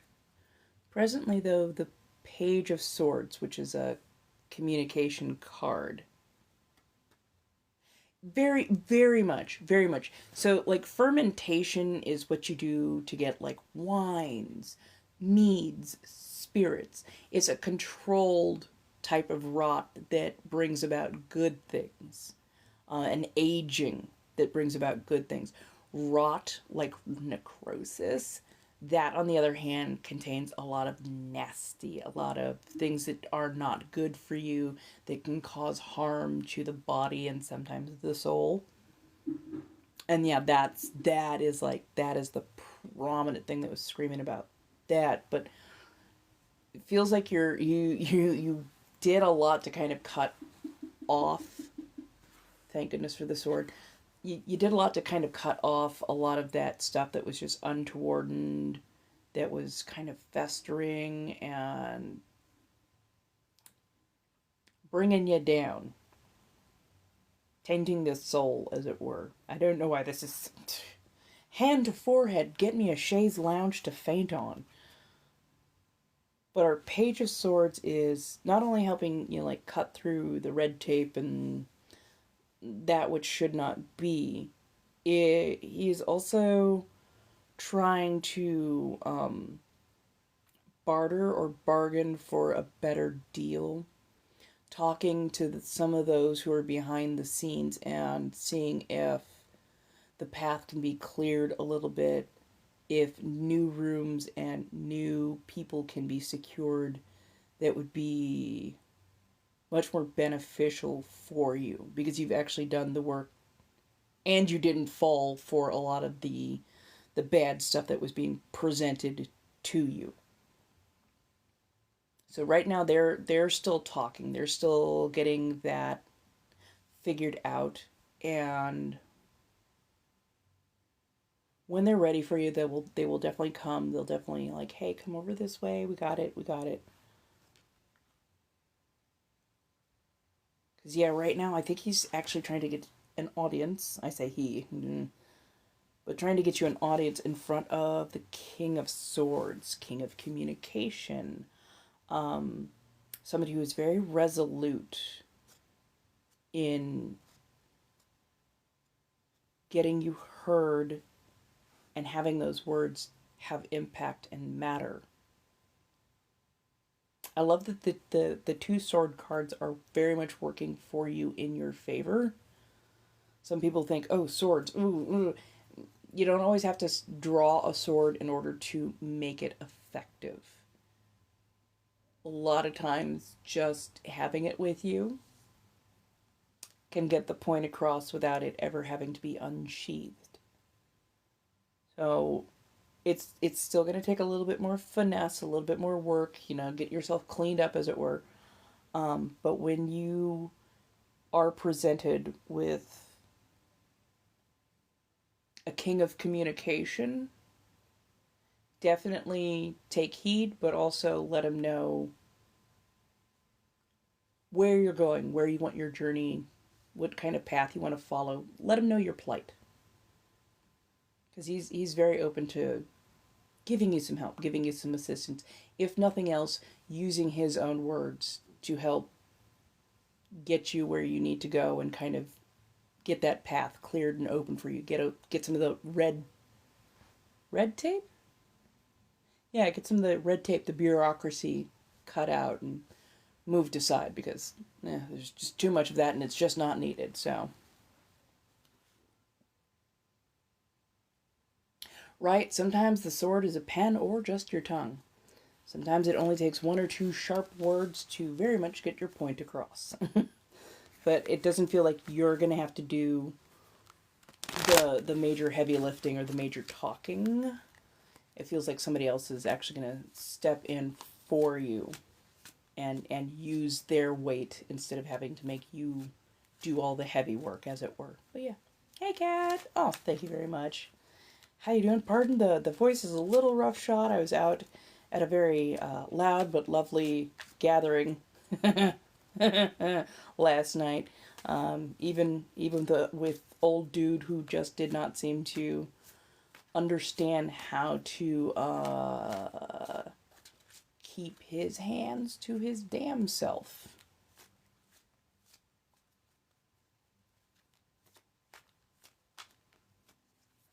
Yeah, yeah, that guy was a little bit wild.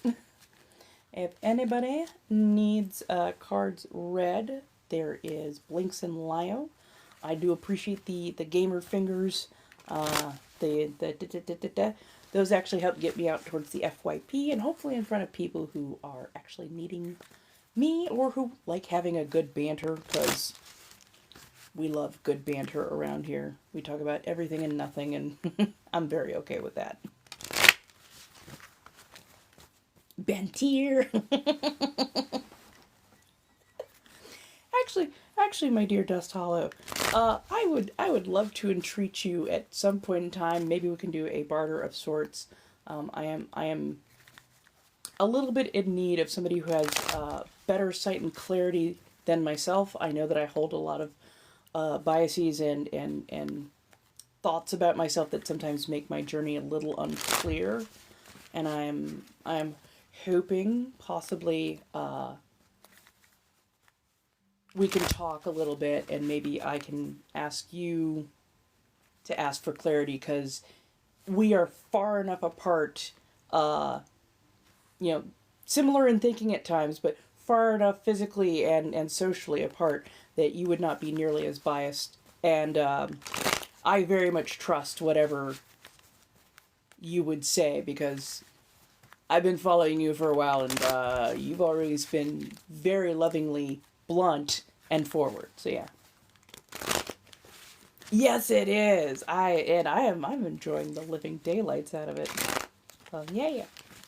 Yeah, if there is a banter, if there is a barter, if there is a thing I can do, by all means let me know. And if you're okay with it, I will DM you.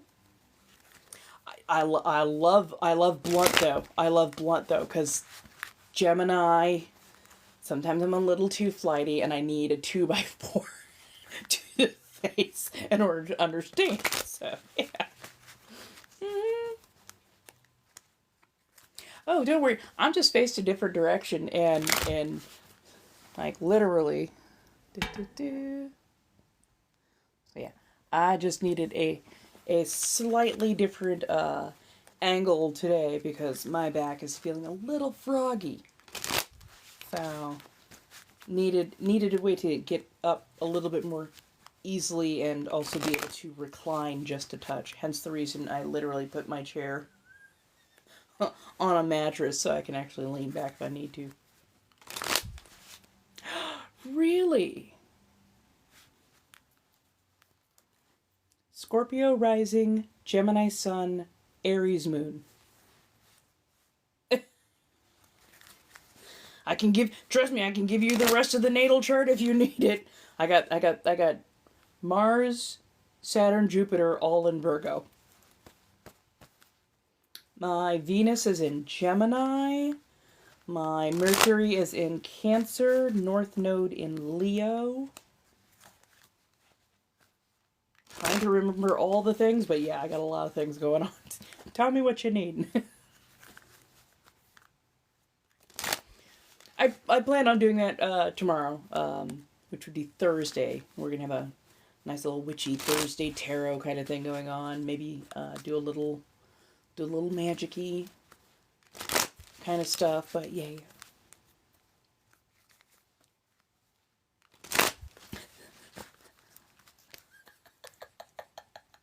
Oh, I love it. Oh, I love it.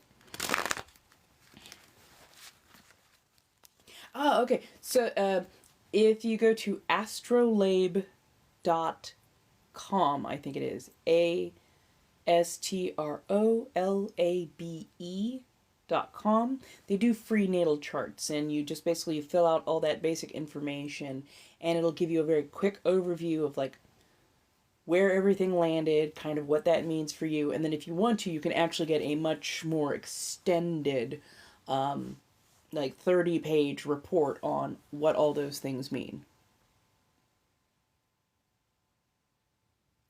That part. Yeah, yeah. It's funny, after I got my chart done, I'm like, oh yeah, no, this tracks. This tracks. This definitely tracks. Why? Oh god, how bad is this? Hey Scarlett, how you doing? How is everybody? Welcome, welcome. Come on in. Thank you. How y'all doing?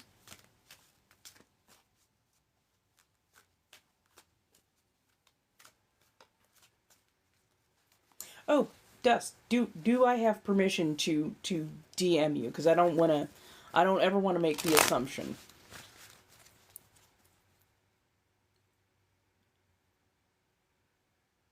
Quan Mills. What is Quan Mills? Okay. I'm making sure. Again, parasocial relationship. I don't ever assume that I can just show up wherever. I'm like, let me check first, because again, I don't ever want to spook somebody, as it were.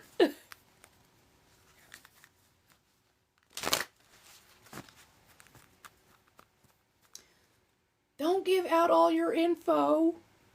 Don't give out all your info like that. um. Okay, you're Gen X, tail end of Gen X, Scorpio.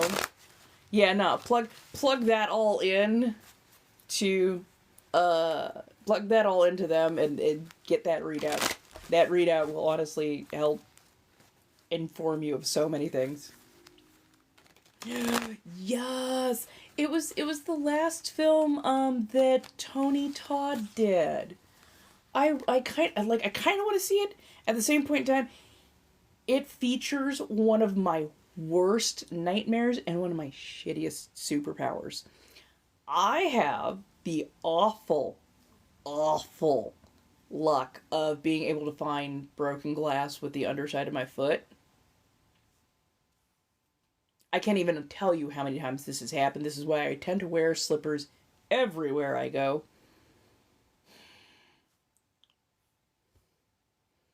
At the same point in time, I freaking love the Rube Goldberg of it all. So, yeah, no, this is my Mucha deck. So I've had it for quite some time, but it never wanted to step forward to do the thing.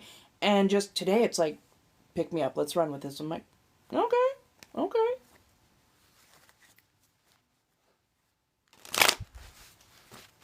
fair, fair enough. Oh yeah.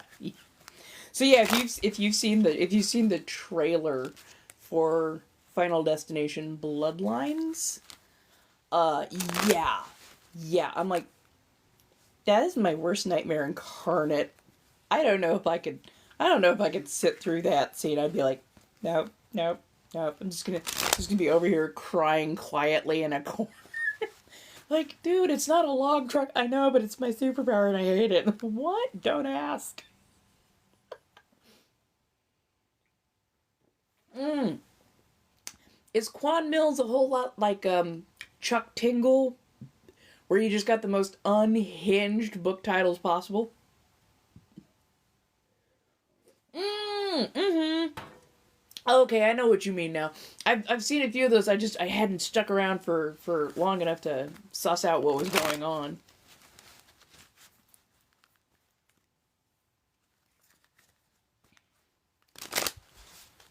Yeah, never. If you have your government name or anything close to your government name posted, never give out your full information in any variety or fashion. Untoward people sometimes do untoward things, and we're trying to keep you safe around here. So just be careful. Yeah. Hey, Ivana.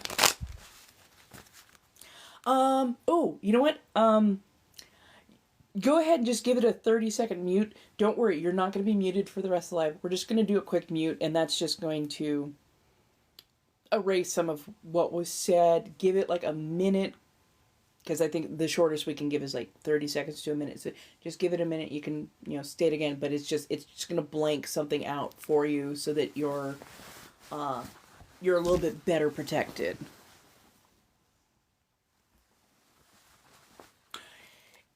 It was honestly, it was fantastic. It was so fantastic. We had a lot of fun. I absolutely adore being able to go to these and meet people in my community. Yay. And yeah, other than old dude definitely getting more comfortable, and we had a lot of new people, like new to the whole lifestyle, so I was able to do what I do best, which is educate people on this and like actually help them understand the rules, how to get into certain things better. And we had some other experienced members there as well, so we were all just giving them all the information that they could possibly handle. We wanted to make sure. Oh, you're welcome, you're welcome.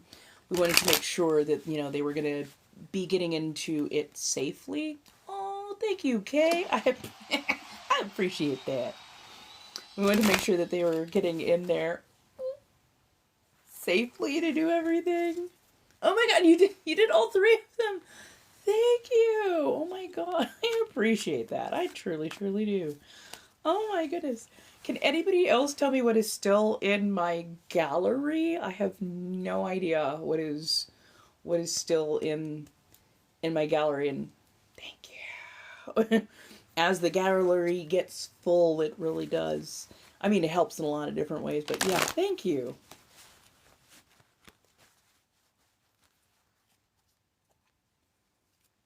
So a munch is specifically a hangout. A munch is specifically where community members gather and get to know each other with like no gear, no expectation, no need to set up for scenes and whatnot.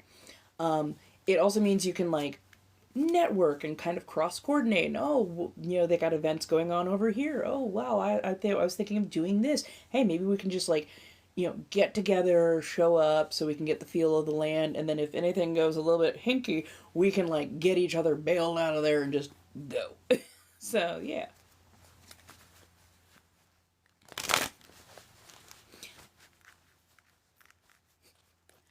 I think if you like press on this, it should show the gallery. I don't know why it doesn't show the gallery to me. That would make way more sense, right? But yeah, it doesn't show me the gallery, but it shows y'all the gallery. Yeah, and honestly, it was so many wonderful black femmes and black women, and a couple of really, actually really chill dudes, save for that one guy who thought that my customer service voice and my bouncy, bratty attitude was just gonna play out well for him when he decided to get in my face and use certain words towards me and then put his hand on my hand. I'm like, Oh, donuts. How many donuts? It's like 20. Wait, no. It's like 10, right?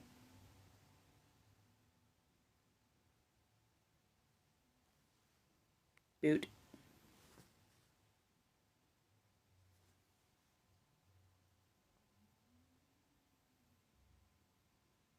Nope, that's not it. Oh, he did. He really did. He was going for Baroque. Thank you, Kay. Give me just a second.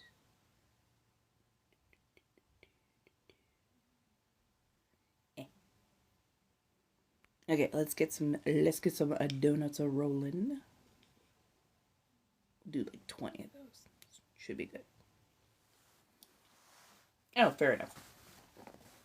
Oh, he was. It's not even that he was trying to lose a hand, he was trying to assert dominance, which you're not going to be able to do that with me cuz when I get set, when I plant those feet, I'm an unmovable mule. Just no. No. Nope, did not know him. First time I had ever met this individual. And we had some fun, like geeky verbal sparring and whatnot earlier in the evening between himself and a few of us. But then he decided to go over, and he was talking to a guy who I guess happens to ride motorcycles, and a woman who was sitting next to him who also happens to ride motorcycles. And I guess she had asked, because he had said, "Oh yeah, I'm part of a motorcycle club," and she's like, "Oh my god, could I show up to one of those? I'd love to join." And he said, "No, you couldn't just show up on your own. You'd have to come with him, and you would wear his colors and be his property."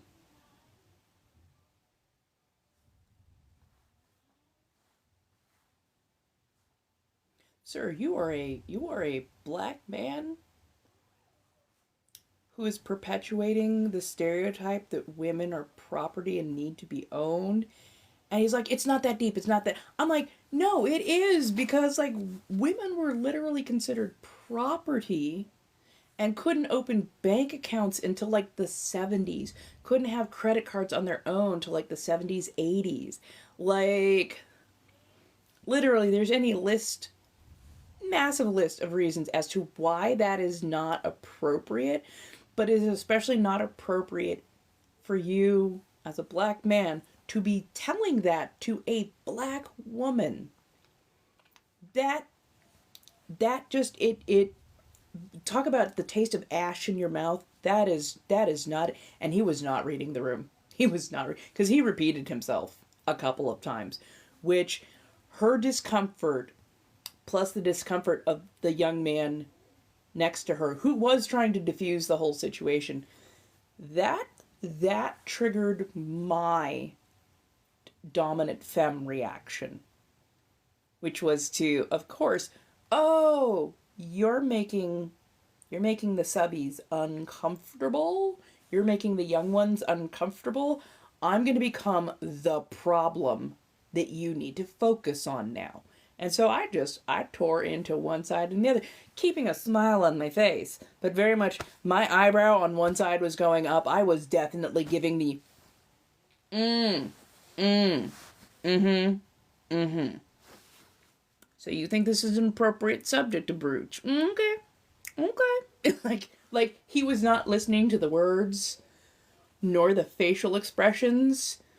And the young man next to him apparently has a Haitian mother, and he's going, "I've seen this movie. This doesn't, this sir, this does not end well for you." I'm like, a shoe is going to come off at some point. Like, and it's like, no, no, and it definitely got loud and a little bit heated. But I'm not gonna back down for 1 second, because A, that was so out of pocket and so wrong, but B, he had a kind of voice that really carried around the bar, and he was kind of doing this in front of a large crowd of palm colored people. That puts that wonderful young black woman in a whole heap of danger. Because if they see that he can get away with treating her that way, sometimes some of them will get into their mind that they can get away with treating her some sort of way. And I'm like, "Oh no. Nope, nope, nope." So yeah, I definitely got up in his face, and when they were like, can we yeah, yeah, no, no, what? I will respect the group, and we'll go ahead. I will disengage. I will be polite and disengage from this subject, because there is nothing more to be said about it. There were I want to say at least half a dozen of us black folk, mostly women, but yes, two guys were present, and apparently I still got it, because everybody around me was like, "Oh, we're just slowly gonna move this way, because if she comes up and over this, yeah, we're not even gonna stop the ass whooping that is about to ensue." But one of the guys that I had seen 2 times previously there, he was there, and I could definitely see that he was like, "All I need is one word. All I need is one signal. I will take care of this person." And it wasn't like in the aggressive way. It would be like, "Nah, dude, you done. Let's go." But I'm like, I'll disengage, I'll disengage, I'll disengage. He's like, oh, okay, fine, whatever. And like he wanders off for a little bit. I continue to just like sit and talk and okay, fuck it, whatever. He comes back to say his goodbyes. And he says his goodbyes to the guys, politely, respectfully, without being in their bubble, especially after everything that he pulled. He comes over to me. And this is a man who, like, literally 5 minutes previously had put his finger in my face and told me that if he had seen me in a bar somewhere wearing, you know, like an all-female motorcycle colors, that he wouldn't respect that because I wasn't anybody's property, and that would just make me his bitch. So a man who's been loud and disrespectful and tried to degrade me, he comes over and he literally, I'm sitting, my hands are kind of like, you know, here. Just, yeah. He comes over and just puts his hand firmly on top of mine. And he did not have permission to touch me. He had not asked for consent to enter my bubble, let alone touch my person. So, yeah, I dead ass looked him in the face, no smile on, just went, you did not get consent to touch me, and I don't like being touched. You need to get your hand off me. He's like, I'm just coming here to say, I don't care what you have to say. You need to remove your hand from my person. And if not, we're going to have a whole new set of problems. You've got till the count of 3 to remove it. 3. Hand came off. And he wandered. And I'm like, he had this hand. He didn't realize I still had this hand very much open and ready. Because, yeah, that's all my actual nail underneath. These are very firmly attached to my hand. And I am not afraid to use them. Especially when my personhood has been breached. Especially because, A, he didn't ask permission. And that is like protocol number 1 is consent. Asking, you know, hey, what are your pronouns real quick? I just want to make sure I'm being polite and respectful. Or asking, hey, can I XYZ? Like, consent is the number 1 protocol. So the fact that he felt that it was appropriate for him to do what he did and then come over and physically touch me when no physical contact had ever been allowed before that and had not been asked for before that, for him to come over and do that to a dominant femme. Sir, you have breached every single protocol, and now I understand why you were complaining about the people that you have played with being bratty or ghosting you. They weren't being bratty and ghosting you.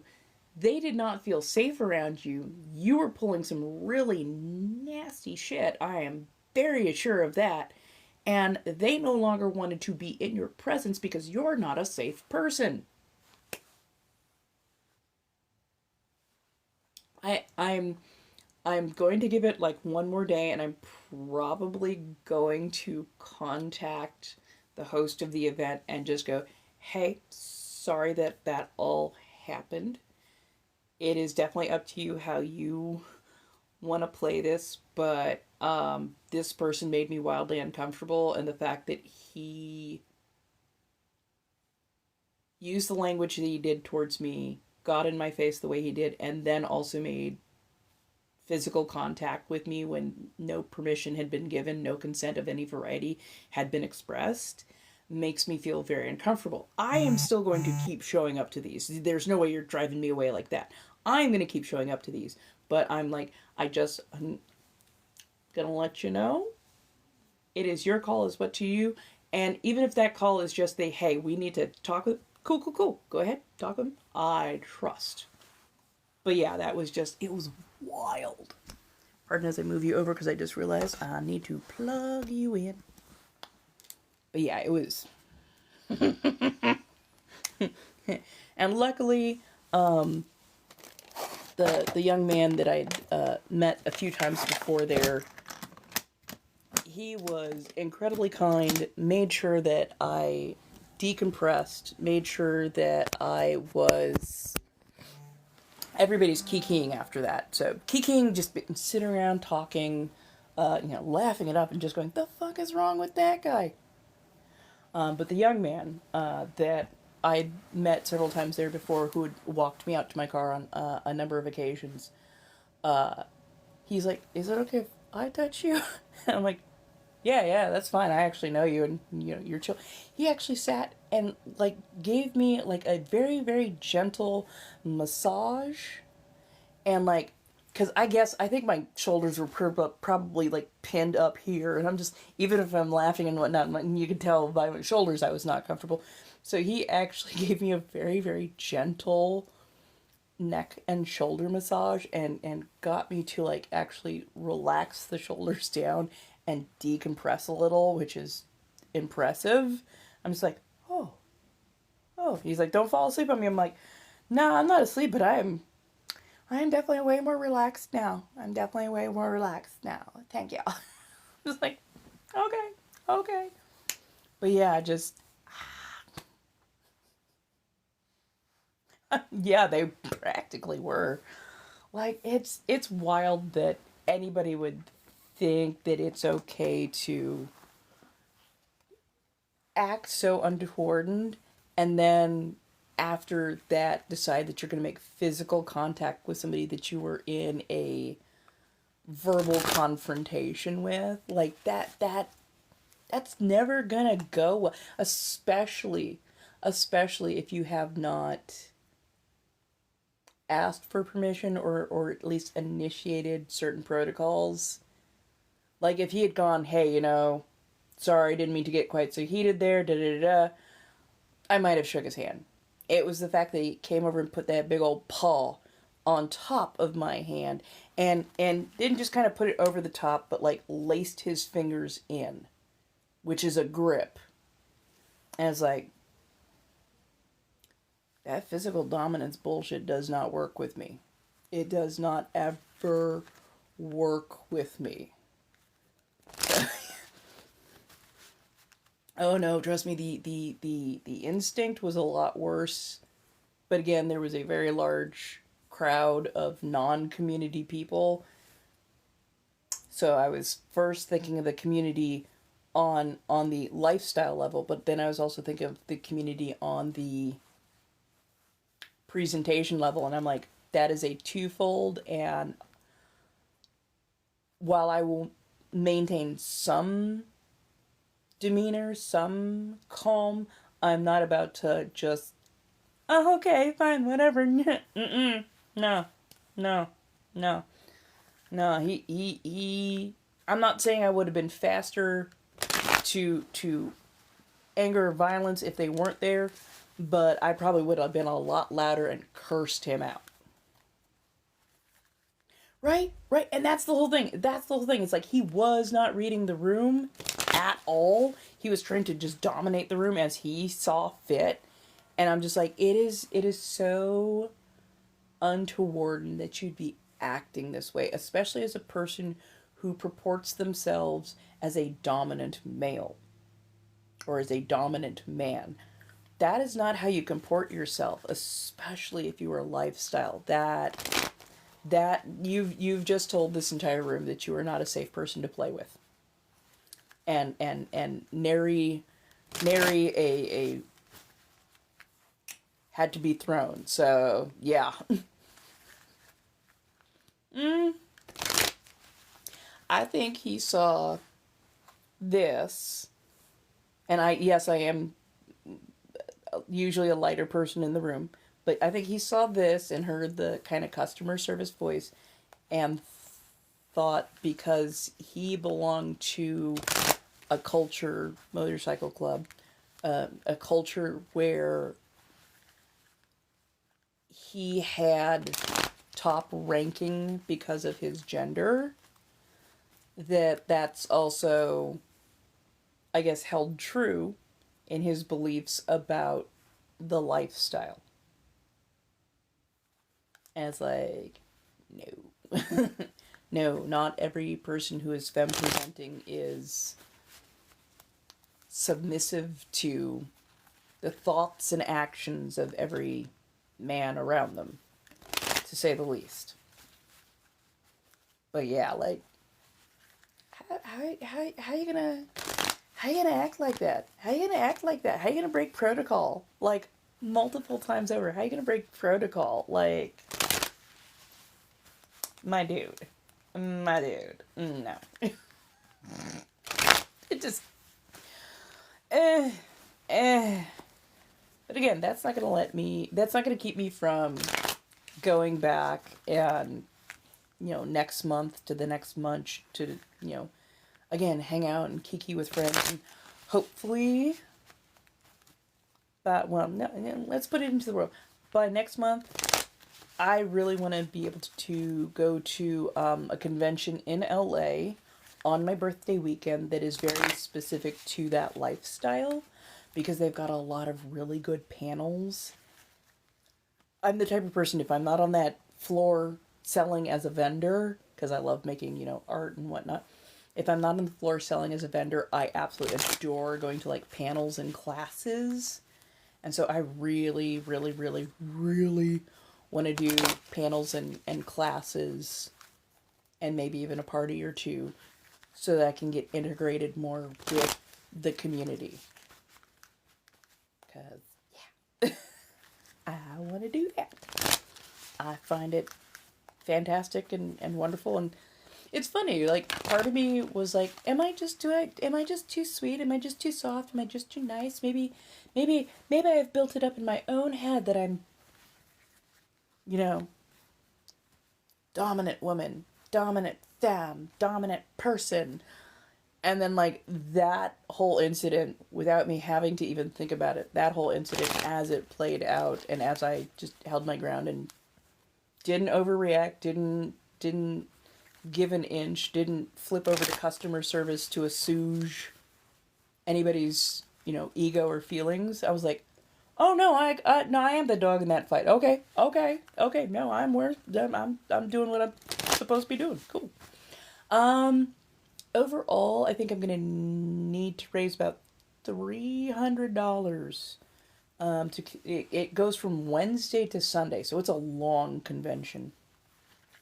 But I need about $300 for tickets and membership. It's being held in Los Angeles, so I plan on driving.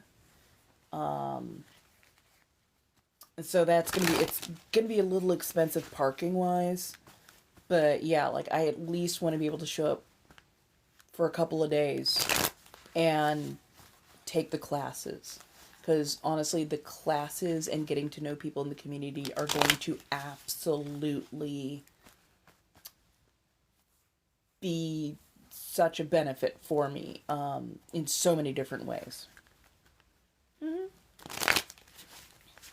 And I do tend to run on the softer side, especially before I know what another person's limits are. Hey, because hard limits, especially, and triggers are very important to me. Triggers can cause somebody to, like, super stress out, have panic attacks, anxiety attacks, or just really sour their whole experience. And hard limits, things that they absolutely do not want to do. Like, I don't ever want to overstep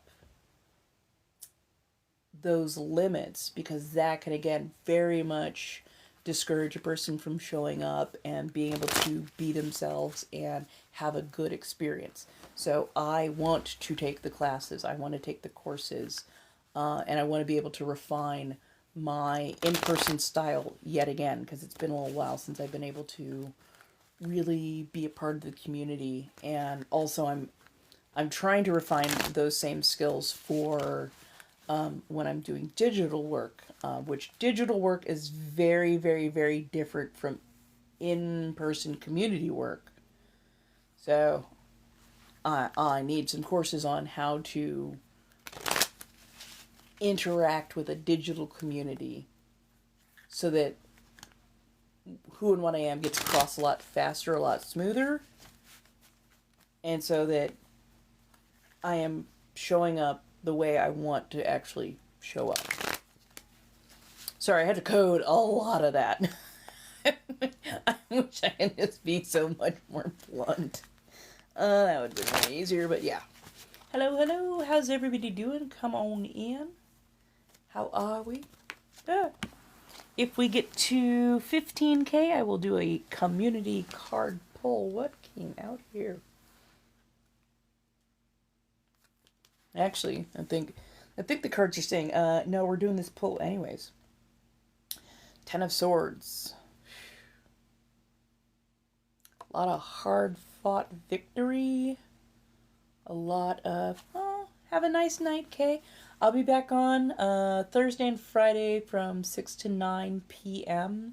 So I hope I get to see y'all there. That'd be fantastic. But yeah, have a nice night, dear. So the Ten of Swords is a lot of hard-fought victory. You've gone through the pain, the suffering, the having to really go for it. This is all fake. This is just a card. TikTok. But yeah, like, after the hard-fought victory, you know, you have to bind your wounds. You have to deal with a lot of that fallout. But it's the ending of a bad situation and hopefully the dawning of a much better situation. Oh, no. A audience member was leaving, so I was just saying goodbye to Dora. I'm sticking around till at least 9 o'clock. Yeah, this is the card that decided to jump out. So yeah, you've definitely been through some rough stuff, but in going through so much of that, as you bandage, as you process, as you heal, you will understand better that that fight needed to be fought so that you could have a bit more peace, as it were. So yeah, it's rocky, it's rough, it's a little bit uncomfortable to say the least, but the fight was needed, and the things to come after it are going to be more than likely a lot better. So yeah, deal with it, process it, go through all the stages.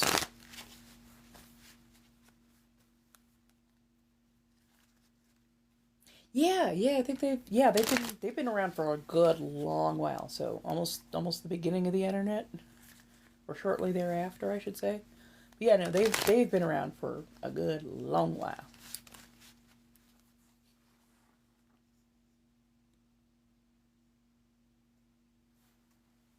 It's funny because honestly, their website also looks like it was made 20 years ago. I wish that they would I don't know, get a younger person to help them out with how to put their website together, because it's like, is this Firefox? Is this GeoCities? What's going on here? Update some of this stuff, please. Oh yeah, you know, it is what it is. Firefox Mozilla.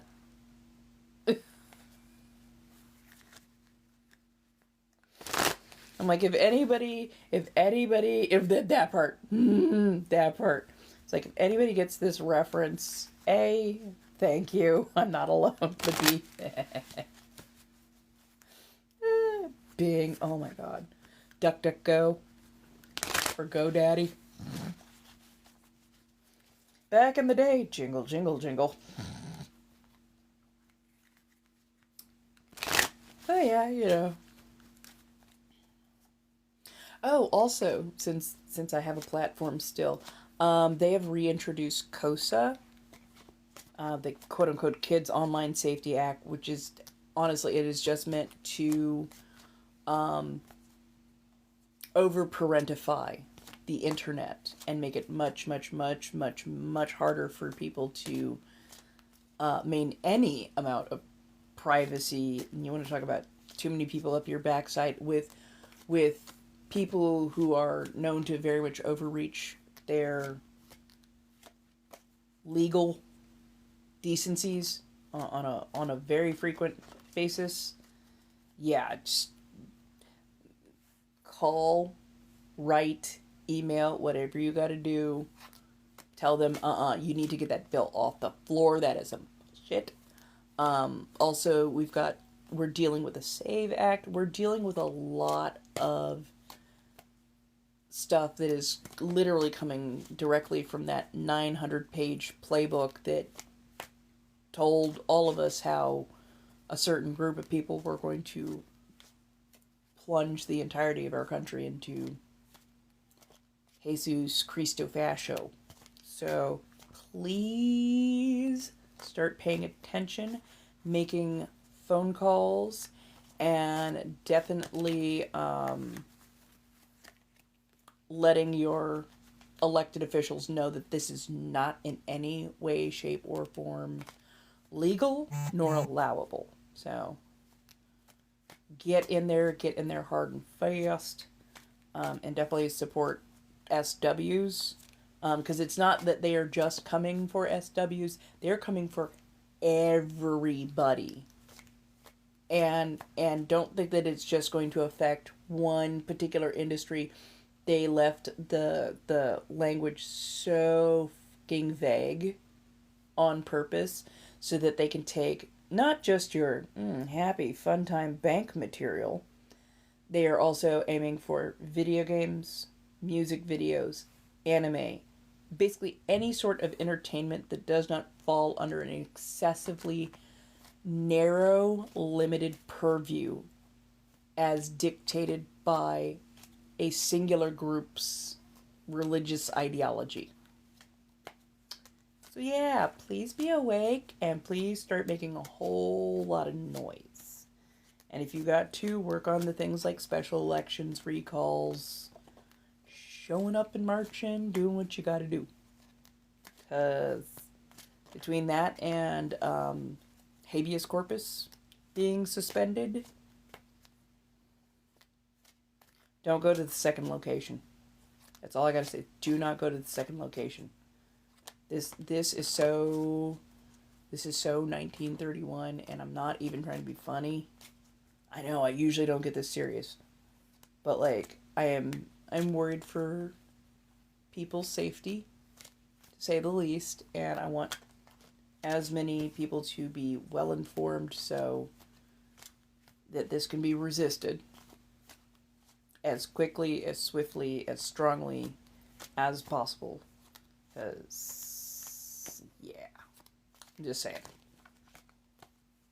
Hello. How's everybody doing? I'm so sorry for that. That was needed to be said, but, still, I understand.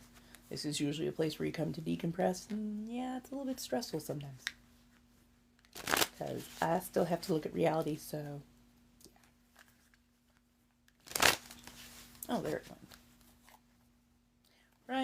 Right.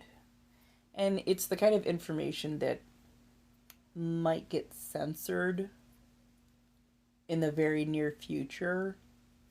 And I don't want people to be like full on blindsided, because that's when people panic. And that's when really bad shit can happen. So.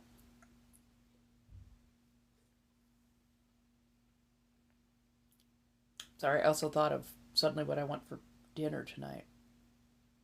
Don't ask how both of these things run through my mind at the same time.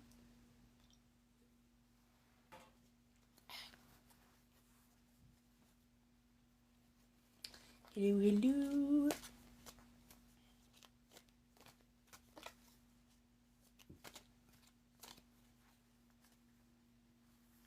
Ooh. Well, I might be talking to you for at least a little bit of that. I'd like to check in, touch noses, as it were. Other than that, I think I'm going to be working on getting my links all sorted out. It's something I've been putting off because I am just so about doing it. Because what if I'm like, you know what? I need to get my links set up and squared away so that people can find what they need to find and what they want to find a lot easier and much easier, because right now it's a little bit mishmash. So I'm thinking of, I've got these lovely fresh cut spinach noodles, And there's also abundagus. But I think I'm going to save the abundagus till tomorrow. My landlord is a fantastic cook of authentic Mexican cuisine. Oh, they offer me food. I'm like, yes, okay, let's go, let's do this. I will not turn it down. It is always good. Um, but I'm thinking I've got some shaved pork that I could, season, cook up, and like nicely finely cut. I've got some lovely brie and fresh cut spinach noodles. So maybe I can do like a kimchi brie cheese sauce to go with the noodles, and then add the pork and either some mushroom or some fresh squash to go with. 4 bites of every, you're not wrong. 4 bites of everything. Yeah, that checks. That checks. Hello, hello, hello. Thank you so much for the happy for the gamer fingers. I really do appreciate that. Also, thank you ever so much for all of the love, support, direct and otherwise, that y'all have been giving. I really do appreciate that. Also, thank you for riding along with my voice, as it sounds rather roughshod. It sounds unnatural in my own head, so I can only imagine what it sounds like to all of you.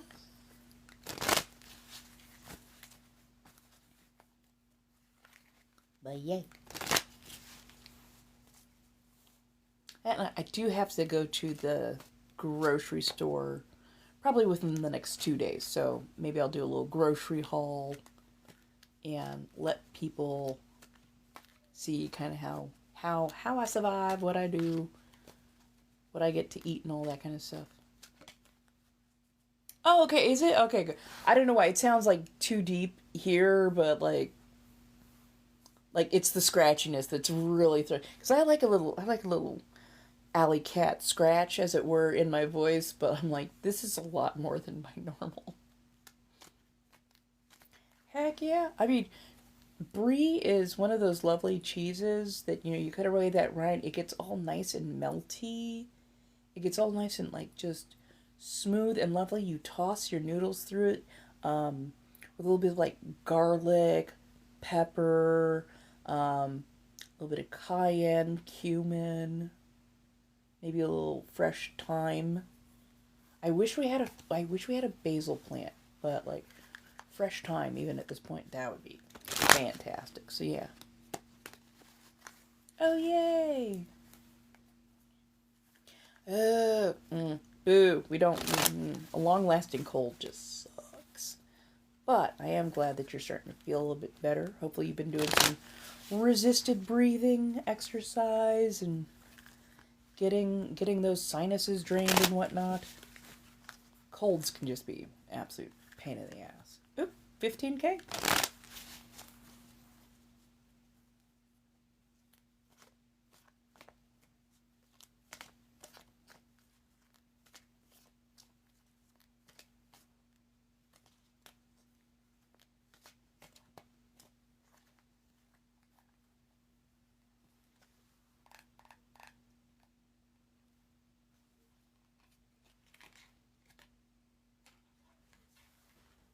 Hmm.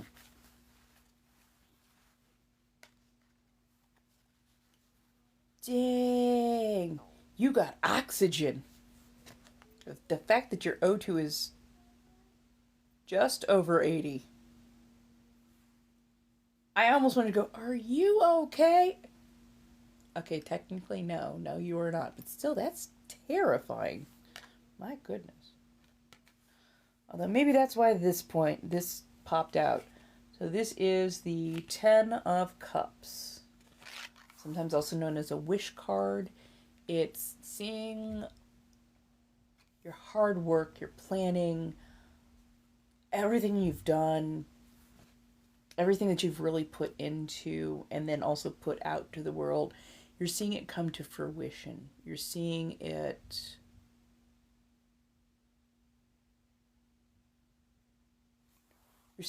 really. What is the word I'm looking for? I am drawing a blank.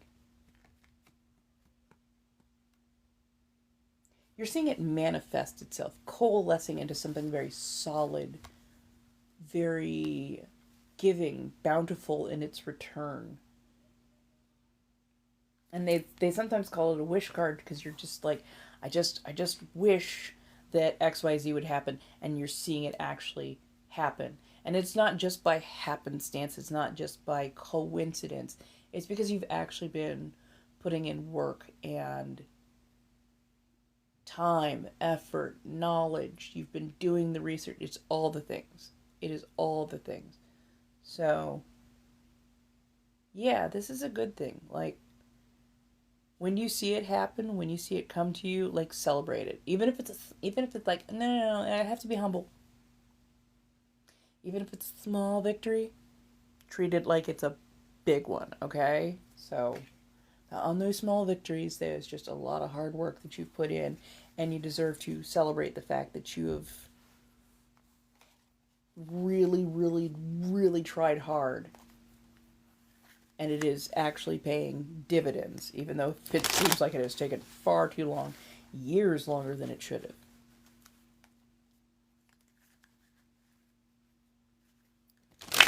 Fair enough. Definitely fair enough. I know with everything, going on, there are days you're like, I'll take it. I'll take it. I know it's a B rating, but I'll take it. You ain't wrong. You ain't wrong. Sometimes that is exactly what you need.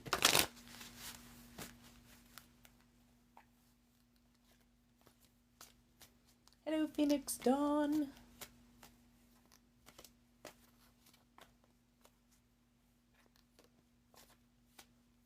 Right, right. Don't you always love it when they ask your opinion? You're like, of the two of us, I'm going to level with you, Doc. One of us has a PhD, and the other of us is just trying to make it through the next 5 minutes. So since one of us has a PhD in medicine, I'm hoping, how about you tell me? Because you're the one holding my chart. Just say, just say, like,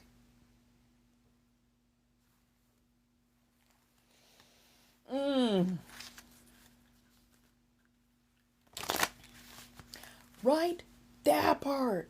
Huh? Thank you, Lolo. Yeah, they're my favorite. I love talking with my hands. Like, we've never noticed that, though, right? We've never noticed how much I like talking with my hands. I cannot wait till my nails are, like, long enough to grab a salmon out of a stream.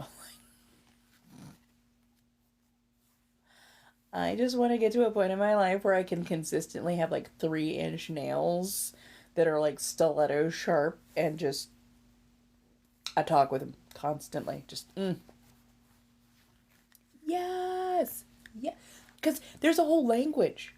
There's a whole language. They're so expressive. Like, I don't think a lot of people understand the joy. You're not wrong. You're not wrong. Like a kingfisher. I don't think a lot of people know the absolute joy of being able to speak and express with your hands, and then have literally the tips of your fingers do most of the work, do most of the talking for you, and be able to express, like, more than just the words alone can do.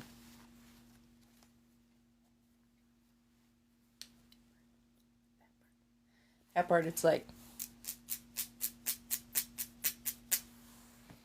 that is not the happy. This, that's a rattlesnake tail right there. That's the You want to keep talking? You want to keep going that way? Okay, okay. Like, you can tell that, and the I want to be able to clack the tips of my nails. I love the little clap that has its own meaning, especially amongst ballroom. But I love that little clap. But I love being able to do that with nails. It carries a different weight. It carries a different language with it.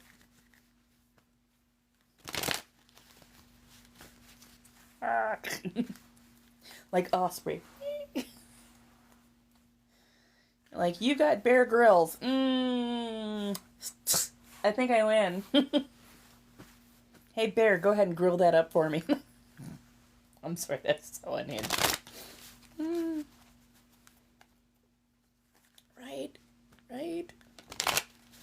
But I love the click. I like. This is one of the ones I'm really enjoying now. Is the being able to tap at the base of the nail.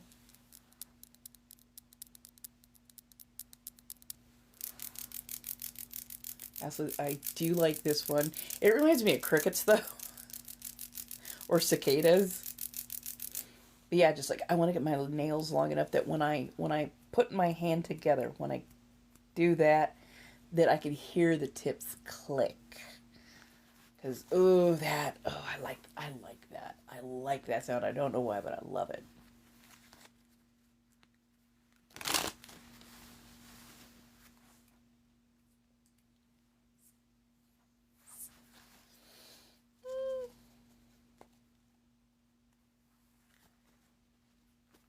Yes, yes, yes, yes. I remember that. She was on that interview. I knew who you meant though. Yeah, but yeah, she was on that interview and she was doing that with her nails for like the rhythm, the beat, the. Oh, I love that. And I also love that she has never hidden what inspired her look, and she has never uttered a word of denigration or judgment. She's like, look, it takes a lot of money to look this cheap. And she very much built her look, her style, her aesthetic off of working women in her life in her town. You know, she saw them and she just thought they were so beautiful. She had those beautiful nails and that big hair, and they were busty and kind of showing off. And she's like, I got those, so let's do the rest. And yeah, she's always been such a wonderfully kind and sweet person. And it's hard to find a person who has not been severely problematic in their life, but she has done a really darn good job of being very kind, very caring, very, very unproblematic in like 99.9% of everything she does, and being so authentic about it. Mm-hmm. Mm-hmm. I love her. I love her so much. She is a fantastic individual on so many levels, and yeah, like she's so authentic about it. Like between her, Mr. Rogers, Steve Irwin, actually most of the Irwin family, honestly. Uh, uh, yeah, there's Bob Ross. Like there's been some. Oh God, Uncle Phil. The guy, Avery, James Avery, the man who played Uncle Phil.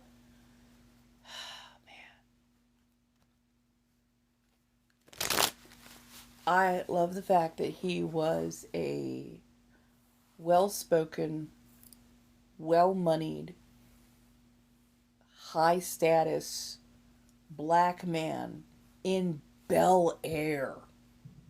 Okay, like our black representation, especially rich or wealthy or higher living station, stable black couple representation was thin at best. And he was just so fantastic at representing the thing that we so needed in that point in time, even if we didn't all have like that rich uncle that we could go and live with. Like, you could tune in for 30 minutes and relate to Will, because a lot of us were kind of that rough and ragamuffin type. But at the same point in time, we started to be able to see ourselves in positions where we had power, where we had comfort, where we had all the things that we wanted and needed. And it wasn't just given to him. Like, he worked hard for it. He had a profession, he had a career, and he built everything that you saw. But yes, he also did participate in a lot of the comforts, the, being able to send your child to tutors and tennis and all that kind of stuff. And yeah, just, oh, he was such a good person and so very honest and genuine, and you could see that come through in a lot of his performances. So yeah, I miss him. Fucking miss him and Aunt Viv. Oh, Aunt Viv. The I Yes, I do have a favorite. Dark skinned Aunt Viv. When she left, I was like, A, why? What did you do to her? And B, why are you bringing her in? Like, you should have found somebody who was closer to that beautiful, dark skin, lovely representation that we had. Like, why did you get somebody who looks literally nothing like her? It doesn't send a good signal. It doesn't send a good signal. But yeah. Right, right. Like, yeah, the Irwins were always fantastic. The kids have very much grown up, and they are wonderful human beings, and his wife is still that amazing conservationist as well. Just, yeah, yeah. A whole group of them. Right, right. And the fact that they acted like we weren't going to notice, especially when there was such a stark difference between the two of them. Hey, Jane. Sorry, Janelle. Sorry. How you doing? That is an L. Yes, that is an L. How are you? Welcome. Come on in.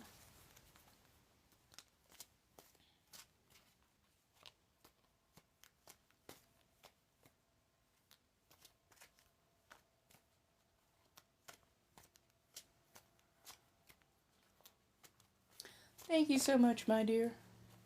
Okay, I'm supposed to be on till about 9, but, I'll sit for a little, well, not too much longer. I do still need to actually feed myself, so, eh. But I will be on tomorrow from 6 to 9 p.m. Pacific Standard Time, because I'm West Coast. And then Friday as well. Same schedule, but yeah. Do I miss old friends? I mean, yeah, I'm gonna miss old friends from time to time, but I understand that, like, sometimes you just grow apart from people. Sometimes your life diverges in a couple of different ways, and you know, it doesn't mean that you don't love those friends who have gone different directions. It just means, hey, your roads diverged, and if they are meant to come back towards, then, at some point in time, they will.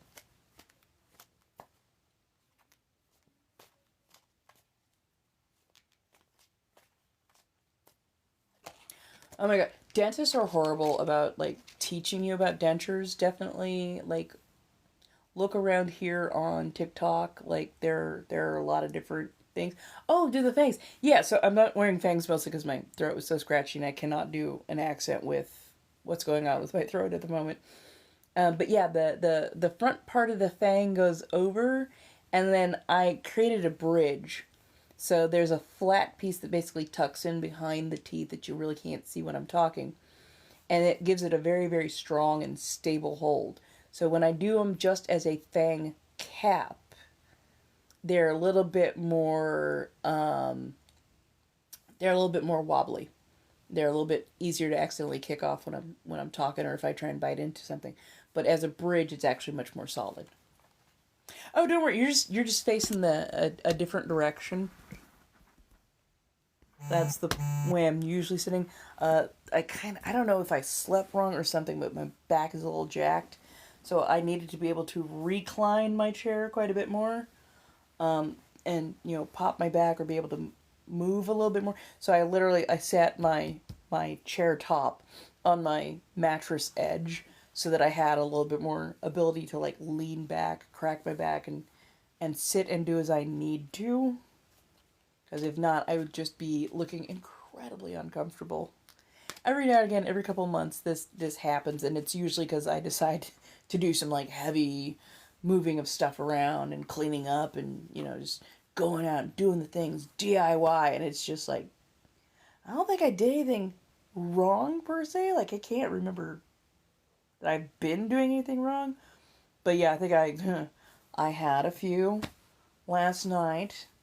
Came home, still taking care of the body and everything like that. But I think I may have had like a toddler moment where I like fell asleep in just a bad position, and like my back is just going, really, really, really. You thought the 3/4 turn gainer with a full starfish on uneven pillows was going to be a good idea? It's like, no, you're right. Hey, how you doing? Welcome, come on in. So last call, if anybody else would like to get their cards read, the blinks are in line. It's only 5 per card, and we can do a read. So yeah, probably I literally didn't get in till about 3 a.m. Actually, it was a little after 3 a.m. So I was tired. I was tired. I was finally calmed down enough from having to deal with a very untoward man. And yeah, I'm just like, I am sleepy, I'm tired, I'm exhausted. You know what? I'm out like a light. Like, I did not wake up until at least 8 a.m. today, this morning. So yeah, I slept for like a good hard 4 hours in a position that I usually don't. Yeah. Yeah, I know, you're right. I definitely did it to myself.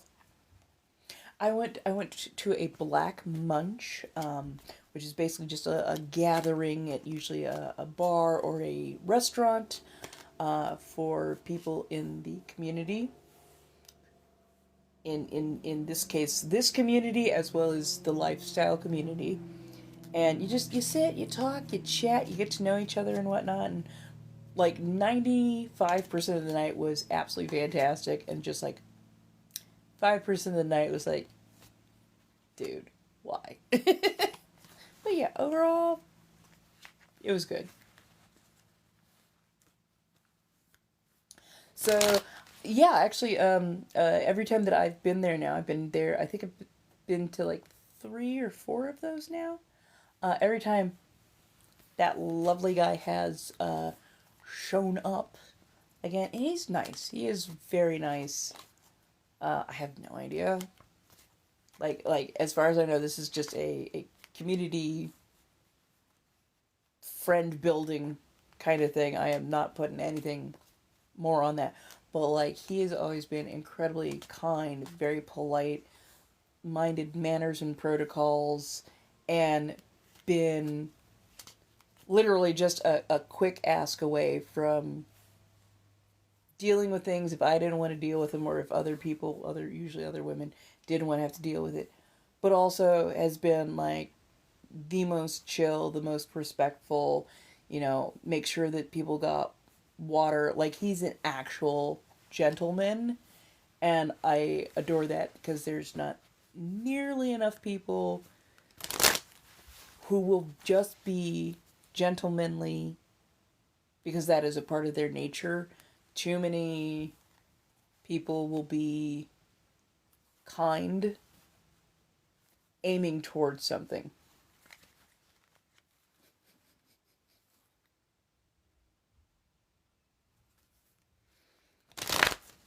Ah, I wouldn't mind if he was. I honestly wouldn't mind if he was. But no, I believe he very much enjoys the company of women, femmes, ladies.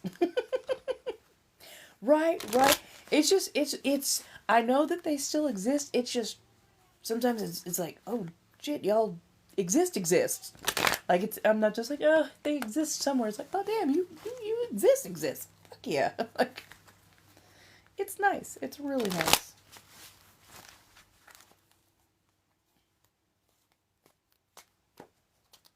But yeah, I definitely want to integrate myself even more so in like the black lifestyle community. But yeah, like I also need to integrate myself with the palm colored and other uh, community members as well. And I can't just do narrow focus. I gotta get to know people because there might be people out there I want to collab with, get to know, and maybe even play with at some point. Right, that part. That part. A rare finch out in the wild. I love that phrasing because yeah, it's you're like, I don't think I've ever seen that before. I mean, I knew I heard that they existed, but I didn't think they existed. Like shit. Yeah, no, he's quite nice, quite polite, knows how to follow protocol and basic manners, especially basic manners within the community. And I'm like, okay, okay. But also, I love the fact that as I'm getting to know community members, it's definitely showing me who would be safe to play with, who would be safe to interact with, and who I absolutely need to avoid.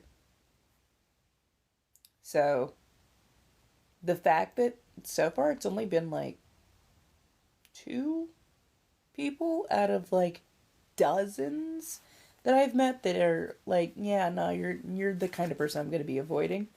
I'm very okay with that. And it's so much better to find out in a neutral setting where everybody, is minding basic civil manners rather than meeting them at an event and possibly playing and then finding out during play that they are not a good person to be vulnerable with. Mm-hmm. That part, that part, that part. Open the door, pull out the chairs. Don't order for her. She can order for herself. Mm-hmm. Mm-hmm. Or if I asked, hey, I'm kind of lodged in the booth. Can you get me like a water? Can you get me a little something? That he's like, oh yeah, and he'd check. Does anybody else need it? Okay, go ask, bring back, and he's not doing it in such a way that goes, oh, I'm service submissive.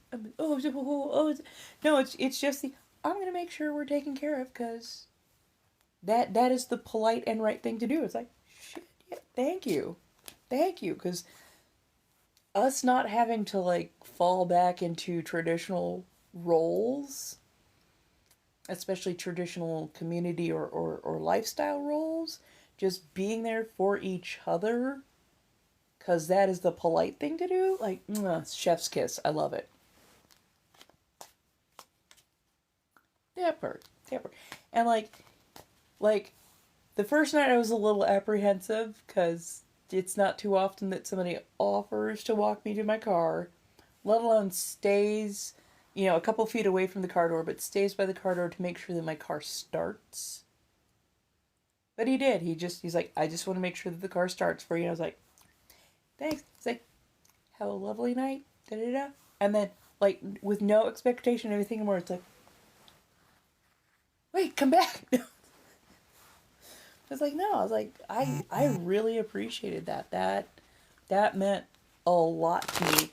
And I mean, because of that, when there was a problem that he had with somebody else in the next go around, I was so much more open to actually like step up to bat. I'm like, no, I was there. I witnessed everything that happened. Like, you weren't acting untoward. And if you need a character witness, I was like literally right there. Feel free. Because again, he'd always comported himself politely. Oh, thank you, darling. Oh, I appreciate that. Thank you. I truly do appreciate. Oh my goodness, got about a million updates going on. Thank you. Okay, I should head off in about the next 2 minutes. I'll be back on tomorrow. 6 p.m. Pacific Standard Time to 9 p.m. Pacific Standard Time, because I'm West Coast. We will have the tarot cards as always. Friday, I think we're going to do some ASMR and some battling. And then Thursday, we'll probably do tarot cards. And maybe we can do some more witch talk. So feel free to bring in your questions, whether they're about tarot cards, witchcraft, any of that kind of stuff. Yeah, I saw. And I will definitely, we can get into talking and educating and whatnot. See, no, I saw. That's why I was still mixing. So you're my last read of the night. Thank you so much, my dear. Actually, no, it's a right hand pull. Oh.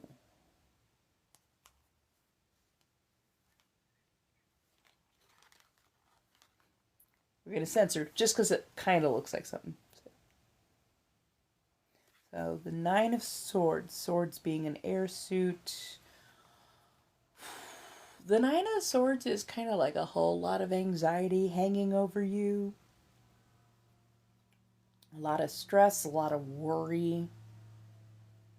But I mean, you know, they're on the wall, so they're not the most, hey. They're on the wall, so they're not the most menacing thing, but they are definitely, there's definitely a lot of valid anxiety that you're having, a lot of valid stressors that you're having, but you need to actually process them. It's one thing to think about them, it's another thing to process them. And in processing, it usually helps you to either resolve the issue, resolve the anxiety, resolve that stress, or at least it helps to lessen its impact on you significantly. And right now, that's what you need to do. Like, if you're feeling super stressed out, like, make a list. Write down the things that are causing you the trouble and the consternation. Process them as best you can, and work on bearing each of those. Okay, you know what? Okay, I need to get the tires rotated. Fine. Tomorrow morning we'll go into, like Jiffy Lube or whatever and get them rotated. Hey, Laura, I was just about to head off shortly, but hi.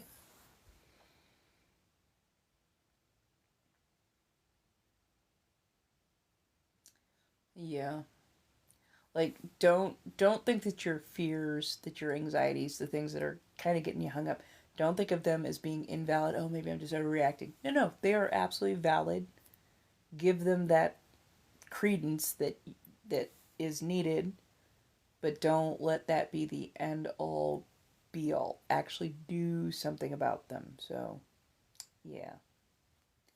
Well, I gotta find a way or a place to set off notifications so people will know where I'm going to be, when I'm going to be, because this app is just terrible at doing as such.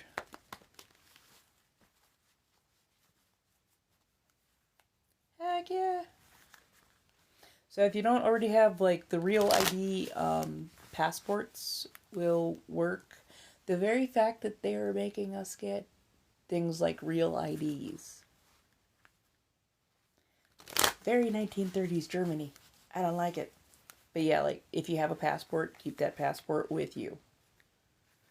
Definitely apply for that passport then. And passports last for like 10 years. And yeah, you need them in case you ever have to travel outside of the country, which might be needed at some point. Just saying.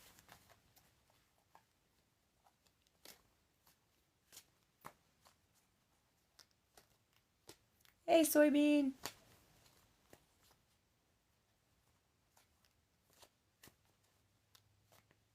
Yeah, the barcode ID. Blech.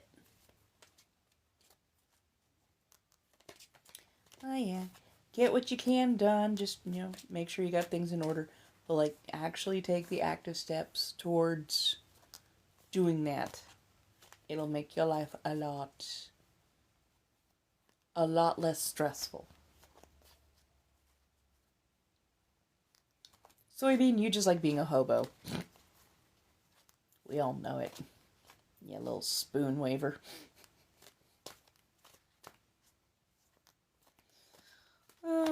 Anyways, I'm headed. I'm headed out. Set your alarm clocks. I'll be on tomorrow, 6 p.m. Pacific Standard Time. Same thing on Friday. So, yeah. Okay. Awesome. Have a lovely night, my dears. Have a very, very lovely night. I'll see y'all later.